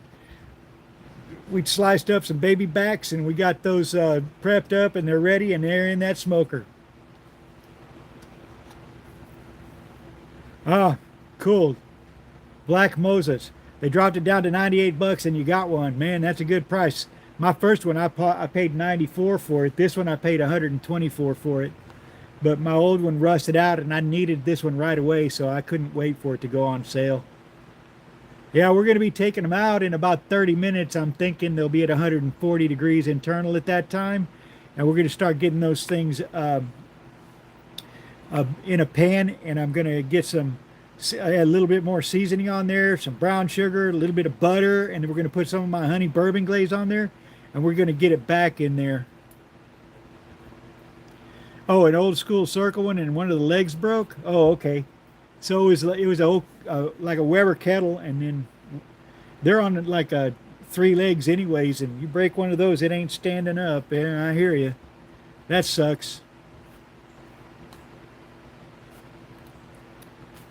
That sucks, because Weber kettles are freaking badass, man. Thanks for following me, Mupton. Appreciate you.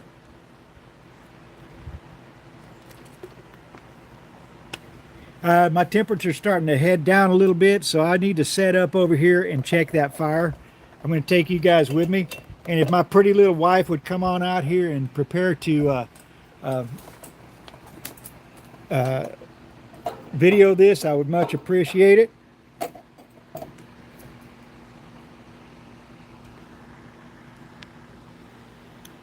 I don't think she's even watching my live anymore. She should be monitoring.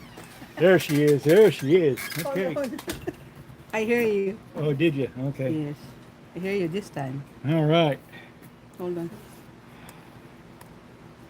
Aww. Now, as you can see, I've got 2 splits of wood preheating. Now, I do that for a reason. This thing is hot as hell. You don't want to touch that. That's why it's got a cold touch handle on it, because that thing gets like freaking hot. It'll burn the crap out of you if you try to touch it. Because, you know, it's got a fire right underneath there, and that's 1/4 inch thick steel, and it holds temperatures really well. So this is a warming tray. You can put a pot on there and you can cook beans on it. That's how hot it gets. So I put wood on there to preheat it, okay? Or And preheat, that's answer his question, because he said why there's a log on top. That's preheating that wood. What it's going to do is it's going to get it hot. Whenever I put it in there, it'll light right away, and it's going to dry it out more. That way, it'll burn really clean, and you'll get a cleaner burn quicker. And that's why I preheat it.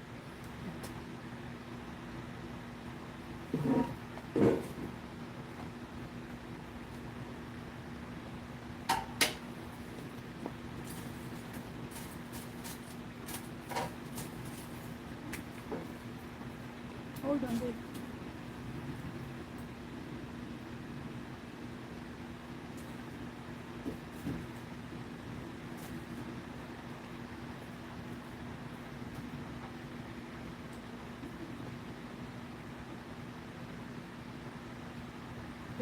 And we'll leave it open until it gets to burning, and it won't take very long. It'll get burning fairly quickly. It's been raining.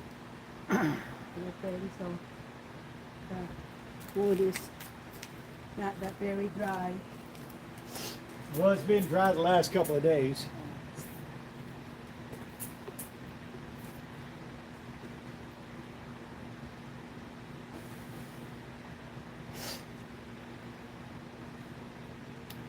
And once that stuff gets burning good, we'll go ahead and close it back up and get it and keep it cooking.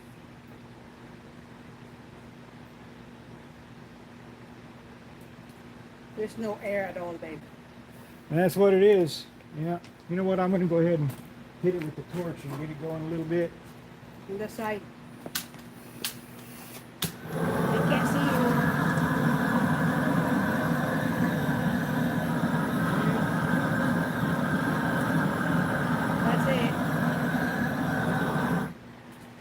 That's all that's needed. That's all she wrote. Okay. I'm going to let it burn for just a second, though. Let it get warmed up, and then we'll close it down.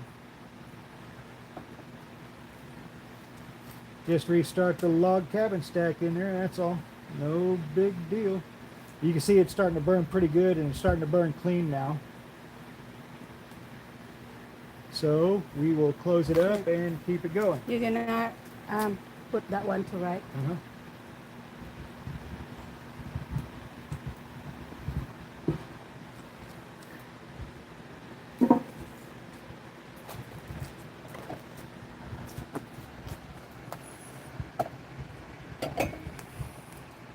Okay.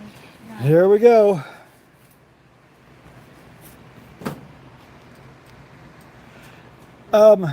It can sit there a while, but yeah, it'll get hot enough to do a lot of things. It gets pretty freaking hot. That you know, you're directly over the fire, and that fire is burning really hot. It's like 700-800 degrees inside that firebox, 900 degrees somewhere in that neighborhood. So yeah, it'll get hot enough to cook you up a pot of coffee, that's for sure. What's up, Gregory? How's it going? There you go. Picked up some white oak. Very cool. It's going great, man.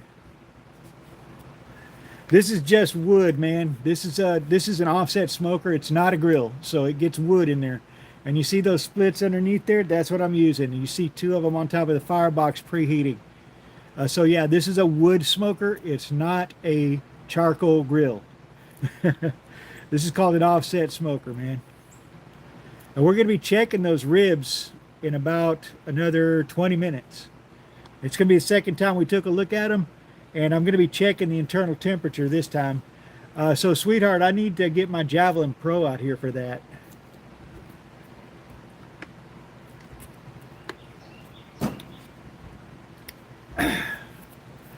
All right. No problem, Smoking Hammer. No problem.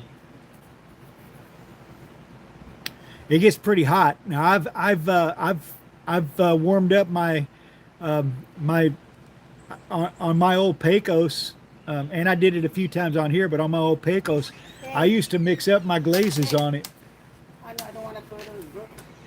and it worked great for that. You know, it worked really good for that. No need to check temp on ribs. Yeah, you know.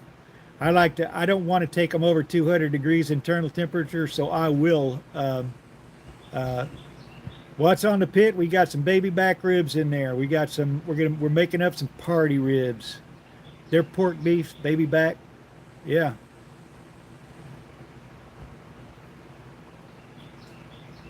However you want to do it, City Smoke. I'm going to be putting these in a container here in a little bit, and putting a bunch of glaze on them, so I ain't gonna be able to look at that. So I'm gonna watch the temperature. You can do it how you want to, but I like to watch the temperatures. I do look at it. I want to know how it's feeling, and I want to watch that pullback from the bone too. But I also like to watch the temperatures, because I don't like to take it over 200 degrees internal temperature. You start getting too much over that, and it becomes fall off the bone, and they're overdone when they're fall off the bone, if you ask me. I don't want my ribs fall off the bone. I want to be able to take a nice clean bite right off that bone. I do not want to pick a rib up and the meat falls right off the bone. I think they're way overdone when you do that. They're going to be drier too. But I do like to keep track of that temperature. Just the way I've always done it, man. 40 plus years, and I've always watched the temperature.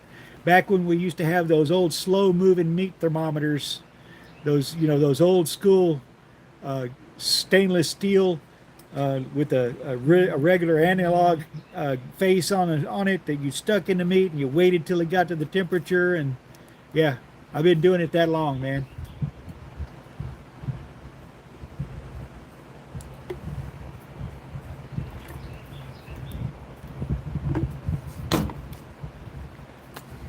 Smoked in competitions. I do watch feel, and I do watch the pullback on the bone, but I also watch the temperatures.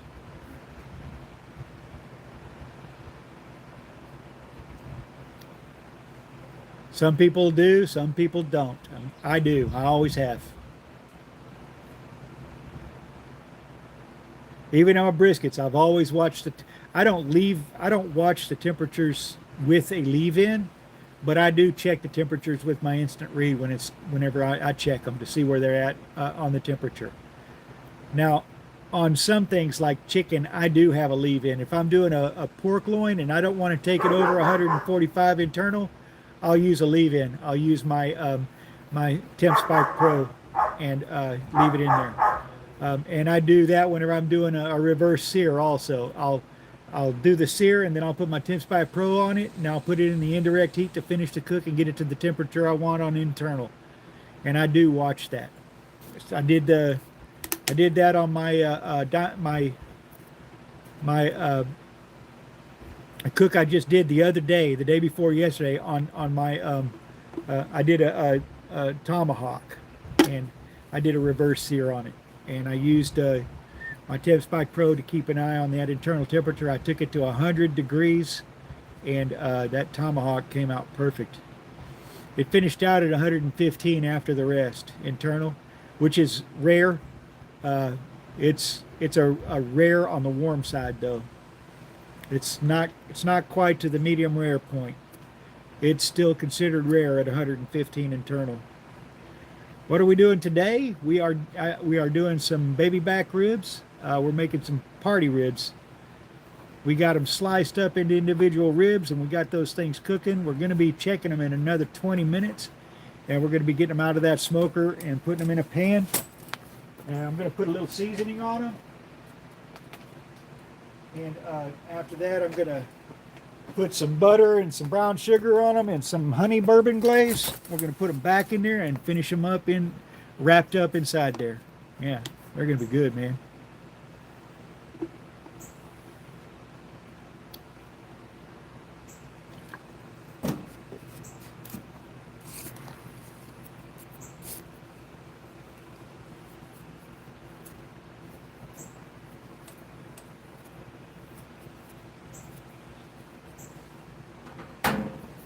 Oh man, good, Cletus. Well, get out there and cook as often as you can. That's the best thing to do right there. And you did some St. Louis style ribs last night. Very cool. Good thing about ribs is they're fairly quick. They don't take a long time.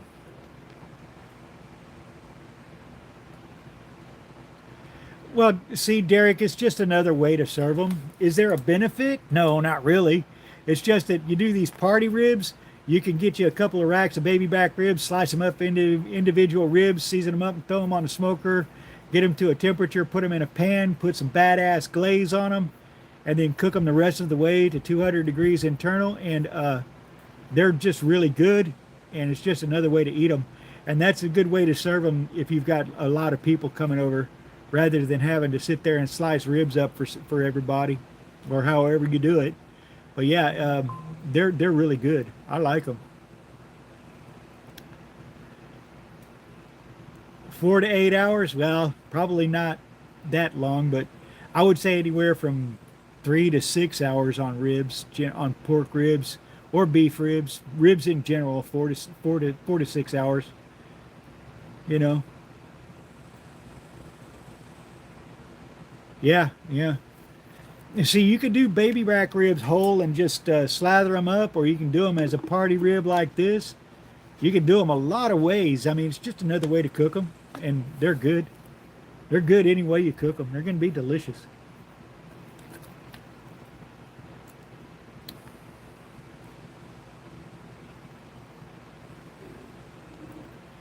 You did your St. Louis in 4 hours at 300 degrees. All right. That's a quick cut.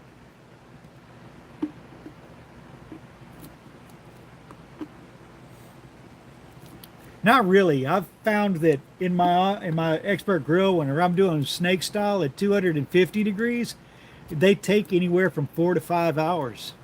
Yeah, I love ribs too. And you know, that's cooking them at 250 degrees. What got me was when we did that brisket, a month ago now, and I did that snake method in my little expert grill. I just wanted to do it as an experiment, and it took 6 hours to cook that brisket to completion. It was ready to wrap in 4 hours, and I didn't check it for the first 4 hours, thinking, oh, it's going to be a while. I'll get some smoke absorption. I'll build up that smoke ring. It'll be a nice No, frick, no, it was time to wrap it. It already pushed through the stall and it was 175 degrees after 4 hours at 250 degrees. I couldn't believe it.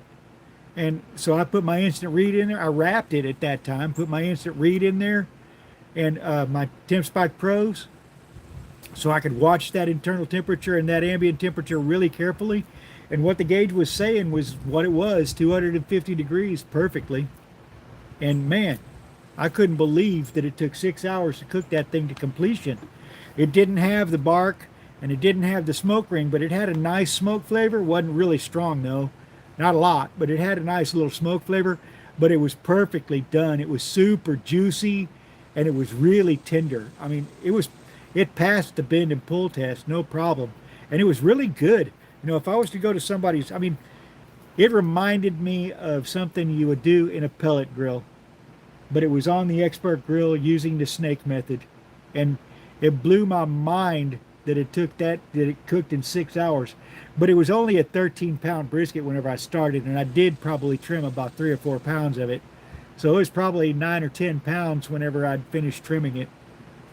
So I was expecting it to take anywhere from 8 to 10 hours, but it cooked in 6 and blew my mind. And that's probably why I didn't have much of a bark, because, you know, it didn't stay low and slow enough for long enough to create that smoke ring and really develop that nice bark. Probably what happened there on that. But and I think it's because it was during the snake method. It was at a steady 250 degree temperature. The temperature did not vary either way. No, I didn't rush shit, Ricky. It cooked on its own that fast. But I imagine, and probably because it was in such a tight quartered area. I mean, I did it in the expert grill using the snake method. I didn't expect it to take 6 hours. I expected it to take 8 to 10 hours. I expected that. It was a 13-pound brisket. I probably trimmed about 3 or 4 pounds off of it, making it 9 or 10 pounds after the trim. I seasoned it up. I built the snake. I lit the snake, put it in there. It took about an hour and a half to get to 250 degrees from ambient temperature. But once it got there, it stayed 250 dead nuts steady. And I think that's what happened. You know, it didn't have any variance in temperature, and it was in a small cook chamber, that expert grill.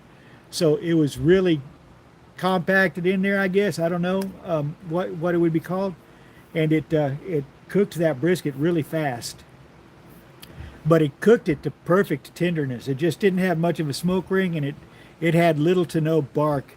I mean, it had a nice color. It was a beautiful brisket, but it didn't have much of a bark, and it didn't have much of a smoke ring. It had some decent smoke flavor, but it probably pushed me to where I will not try that again in the expert grill. I am going to do it in my old country from now on. I'll never do another brisket with the snake method.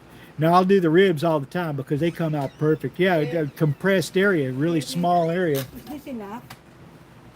Oh yeah, that's gonna be plenty. You know what I did? I heat it up, and then I forgot about it. And it overflew. Don't worry about it. So you got a mess to clean up. Yeah, I know. I hate it. Uh-huh. Yeah. It's gonna be time to check these ribs in another 10 minutes, guys. I need my container too, sweetheart.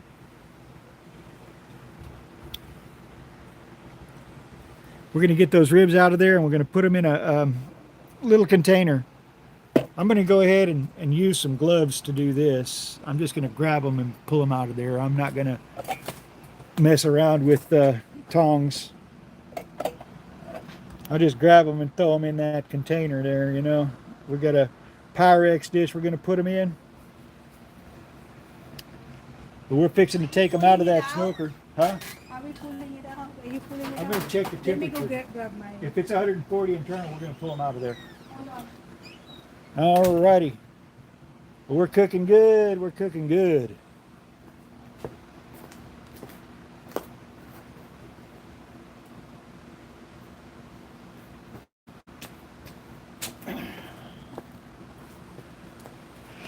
All right.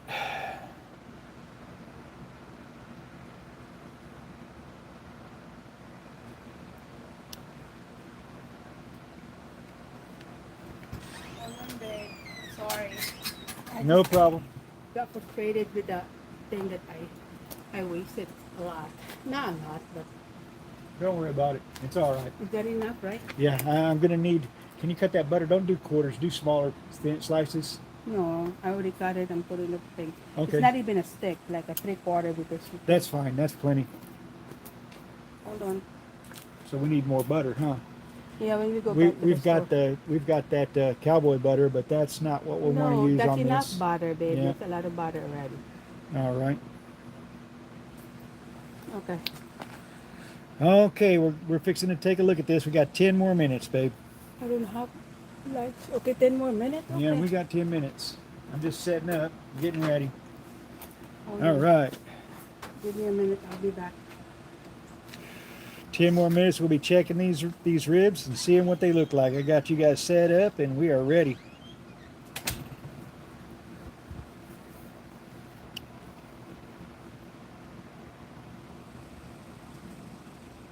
All right. I'm going to get my good gloves on. I'm going to get my liners and my nitrals on.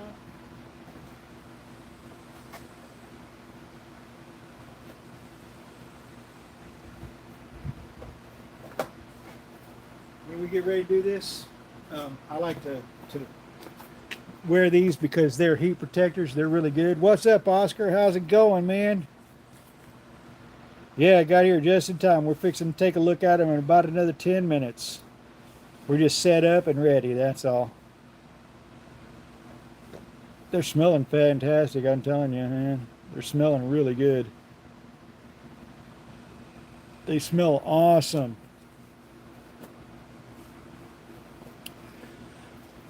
What's the brand of smoker? This is an Old Country Brazos.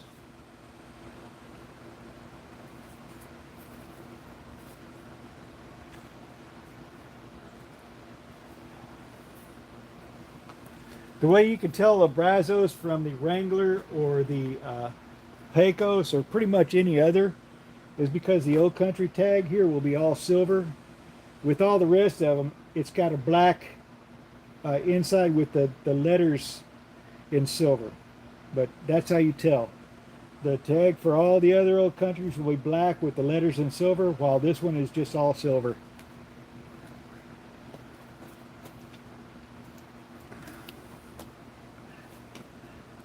We have some really nice baby backs in there. They've been cooking for about an hour and 20 minutes, 25 minutes almost.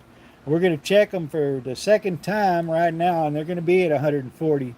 I'm going to get them out of there. Now, I did slice them up. We're making some party ribs out of them. So they've been sliced up into individual ribs. We're going to get them out of there. I'm going to get them in a cooking dish, and we're going to take them over here, and we're going to prep them. We're going to put them back in the smoker, and I'm going to take that temperature to about 300, 350 degrees, and we're going to finish them at that temperature, and I'm thinking I'm going to finish them at about 200 degrees internal. We're fixing to check them in about another 7 minutes, so we're almost there, guys. They smell freaking fantastic, man. These things smell so good, it's unbelievable. Or is it just that post oak? Probably both, man.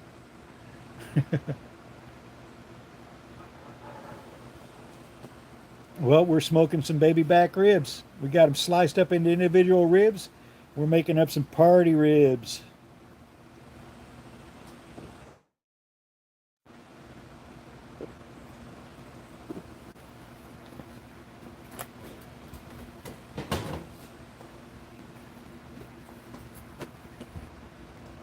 Kind of rub do I have on them? My usual pork rub.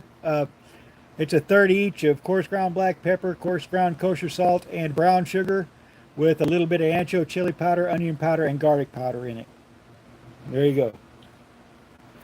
How often do I cook out? Often. I do it at least 2 or 3 times a week, Gregory.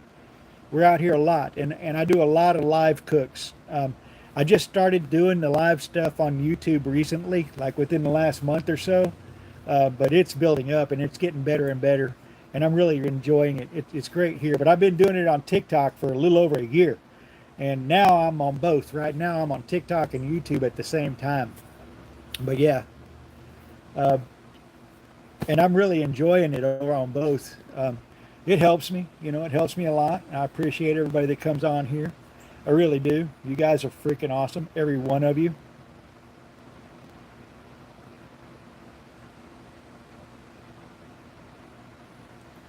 Never heard of it, Christina. Anybody ever heard of Bat Helper? It's like Hamburger Helper, only for bats. And I don't think they sell anything like that.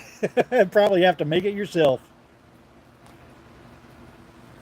This is the U.S. People don't eat bats around here. I like doing it myself too, man.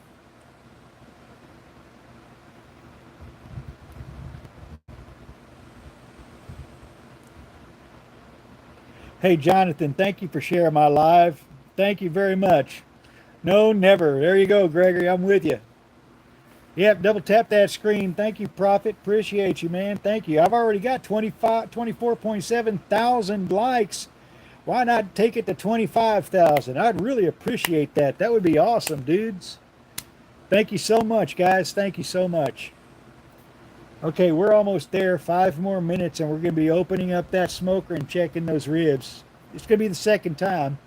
We checked them almost 45 minutes ago at 1:15.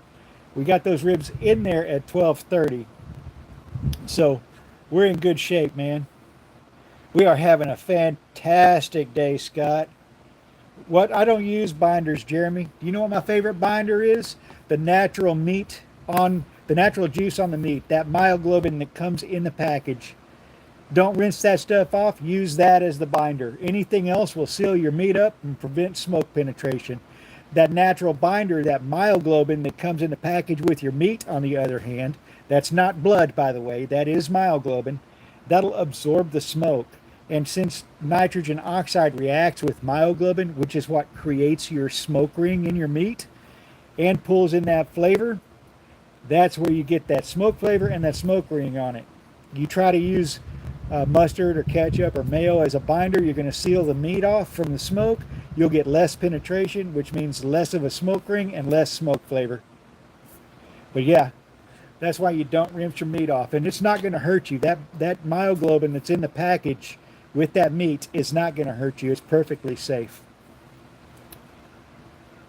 You got to figure if there's anything in that myoglobin, it's also in the meat. Rinsing it off isn't going to do a thing. It ain't helping you with anything except removing the very best binder that meat has, its own natural juice. Yeah. Just kidding. I hear you.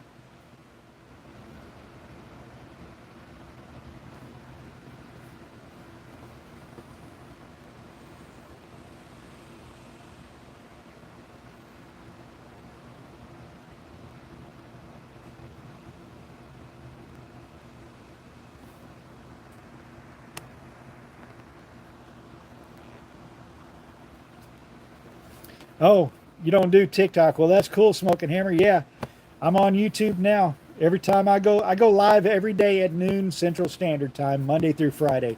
I normally don't go live on the weekends unless I'm doing a cook or I'm cleaning my grill or smoker.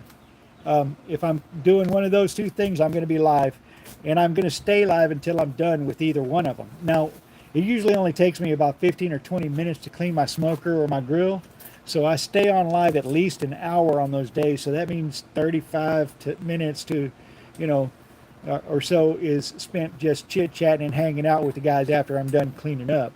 But that is perfectly okay. It gives me an opportunity to enjoy some time with you guys, build this really fantastic community of those that like to cook outside and barbecue.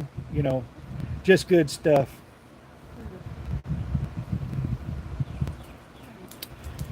Oh, you mean spritzing, huh, Jeremy? Well, you know what spritzing does? If you got a little dry spot on your meat, you hit it with a little bit of spritz. That's okay. It'll help to moisten it back up a little bit. But the main thing that spritzing does is because it's moisture, and moisture attracts smoke, is it helps to develop your bark. A lot of people don't know that. It's not just for putting a little bit of moisture back in your in your meat, but it helps develop that bark. Yeah, the community is growing all the time, Scott. It is growing like crazy. We had 300 people in here at one point, didn't we, babe? Yeah. A little over that. Thank you. And thank you to everybody. I really am appreciative of you guys coming in here. You help me out big time. You keep me going. You keep this thing happening. You keep it to where I can somewhat afford to buy meat. It's getting a little bit easier, but still not there, is it quite, babe? No. We'll get there eventually, but give it a little bit more time and we'll be all right. Especially once my YouTube kicks in. I need that, man. I need followers on YouTube big time. I really need those followers on YouTube. So if you can go over to my YouTube, please do and follow me there. I would really appreciate it. Very much so. If you can't find the link on my TikTok and for some reason it doesn't let it show up, I don't know why, just go to my Facebook and you can find the link to my YouTube on Facebook. Okay, put your gloves on now. Babe. Yeah, there you go, Christina. You got that bark the first time you attempt using it. There you go. You smoked a pork butt. Yeah, good stuff.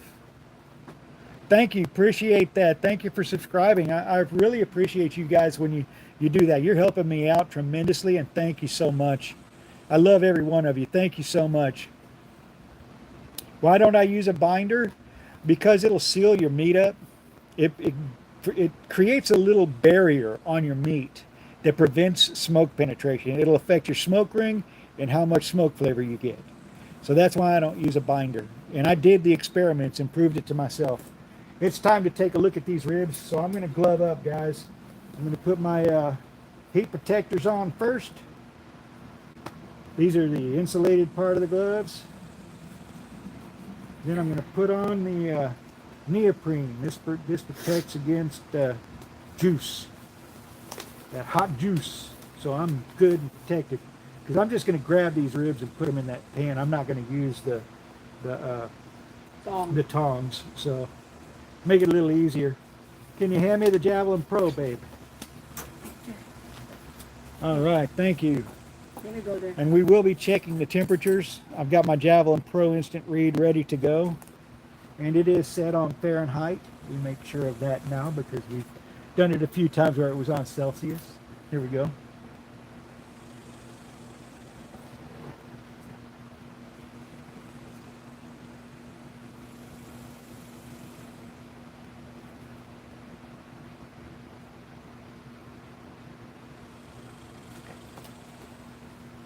We're at 170 degrees internal average. I'm going to go ahead. That is perfect. And look how pretty those ribs are. I got to show them these ribs. Okay. Take a look at those ribs. Look how gorgeous those things are. Beautiful. Totally juicy, really beautiful. Those are some nice looking ribs, man. Oh yeah, those are gorgeous.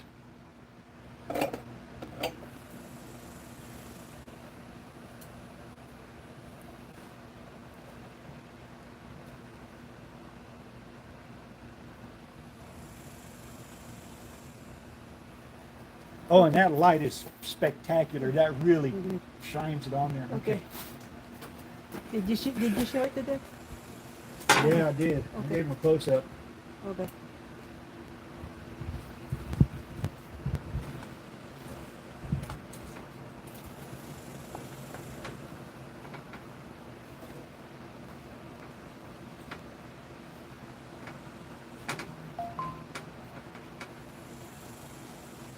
Hold on. Let me video that.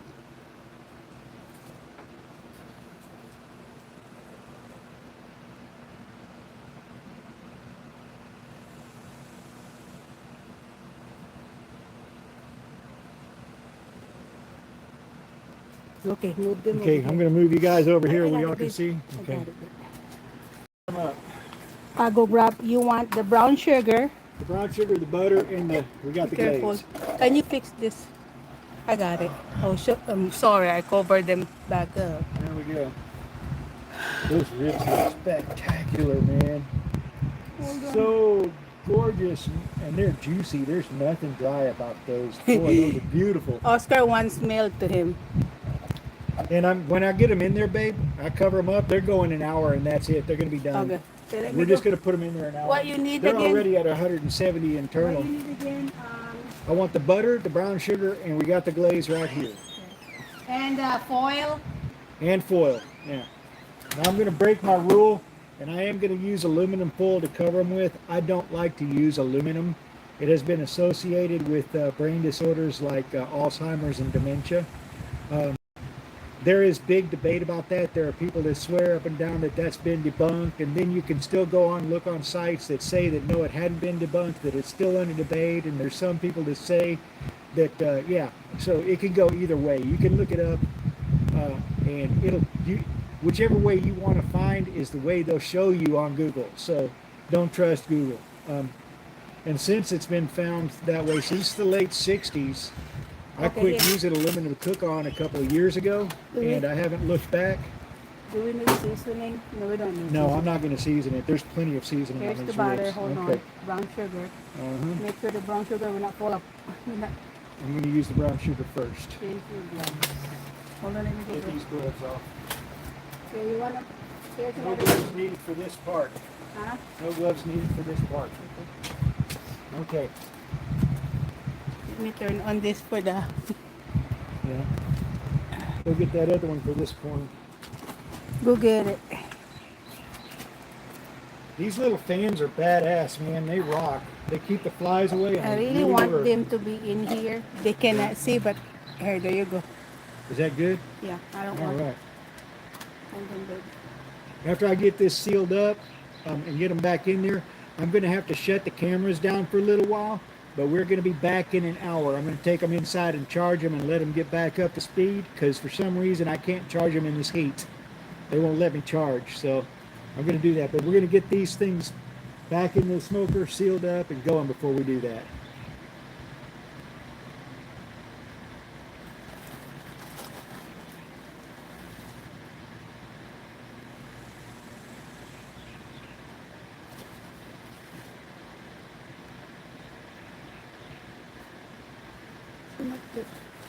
I put it. I don't want to turn upside down.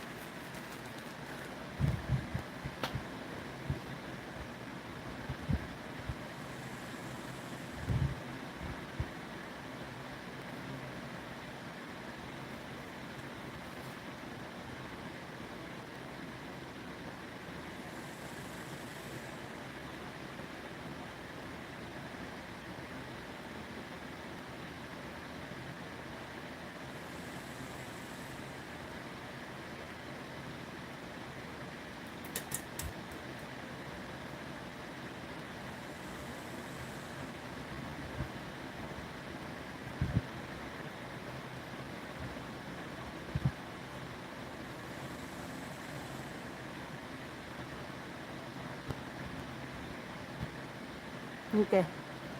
Now we have to do the yum yum. Oh, that's going to be so good. Okay.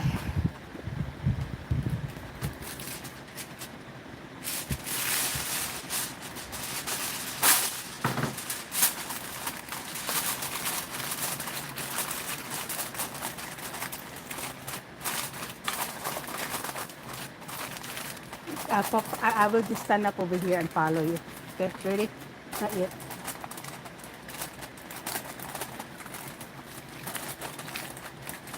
And then cover it over there, okay? Now go ahead and come over here and follow. No, baby, it's okay. out of the way. I can see it over here better.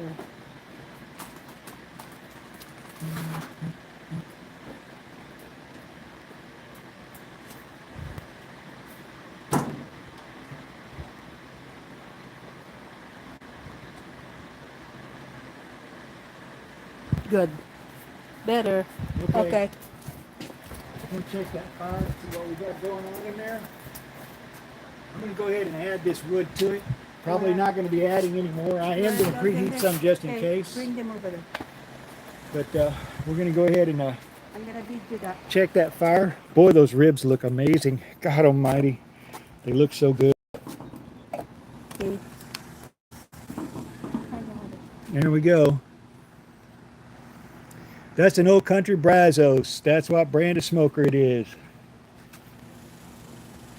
I don't know how they keep flies away, but they work. Those fans, they got a reflective surface on them, and when it spins, it's supposed to confuse their vision, and they stay away, and it works.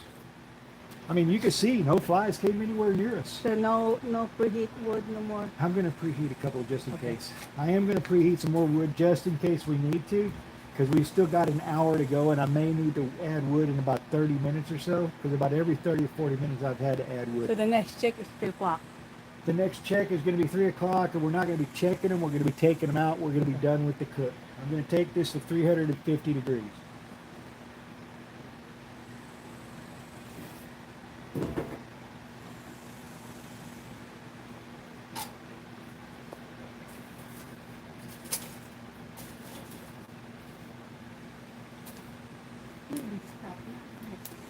What? Oh, I took that one already. okay, so I'll just leave this one in there. Just put this one in there, close it up, and Hold on, preheat. hold on.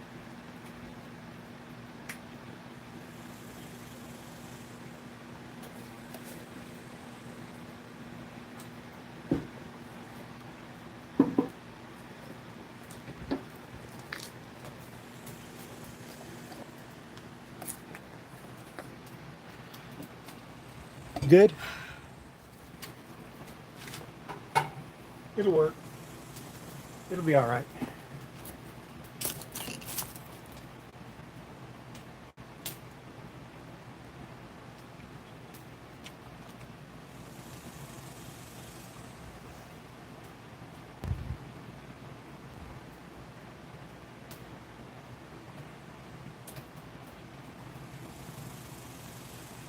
Okay.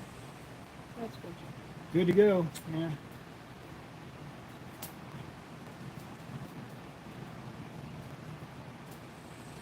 Okay, that worked. Perfect. Okay. All right. Where did we get these baby backs? We got them at HEB. They are so cheap, guys. I put foil on it so that they can finish cooking. I'm taking it to 250 degrees. We're not getting any more smoke in, and we've got all the smoke and delicious flavor that we want.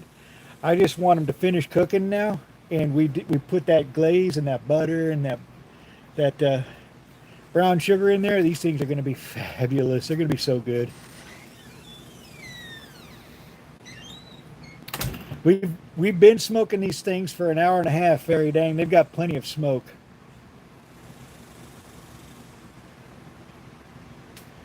Whenever you've got clean smoke, Stephen, whenever that smoke is, see what that smoke looks like coming out of my smokestack? Oh, wait, you can't. Yep, that's whenever you know it's time to put the meat in, whenever you got clean smoke. Clear, blue smoke. You want clean smoke to be rolling. That's when you know it's ready. And I just put wood on there and notice that wood is clean. That's because I preheat my wood. It dries it out and gets it nice and hot. When you put it in there, it ignites right away. And you've got a really good cook going on. You don't have to have followers to do lives, JD.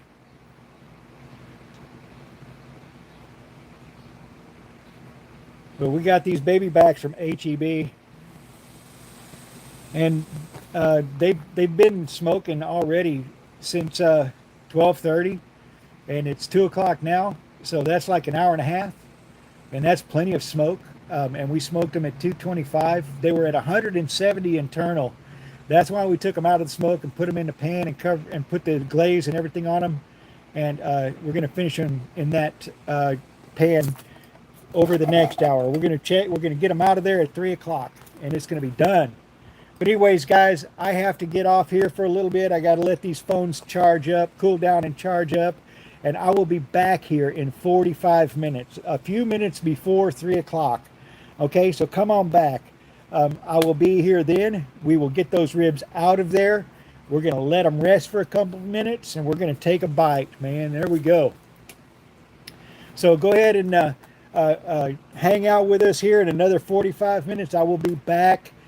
Thank you guys for coming in. Thank you for the gifts. Thank you for the likes. Thank you for the follows. Thank you for everything that you guys do for me. I really appreciate you. But again, return in 45 minutes or we're going to finish this off. I'll be here. See you guys then.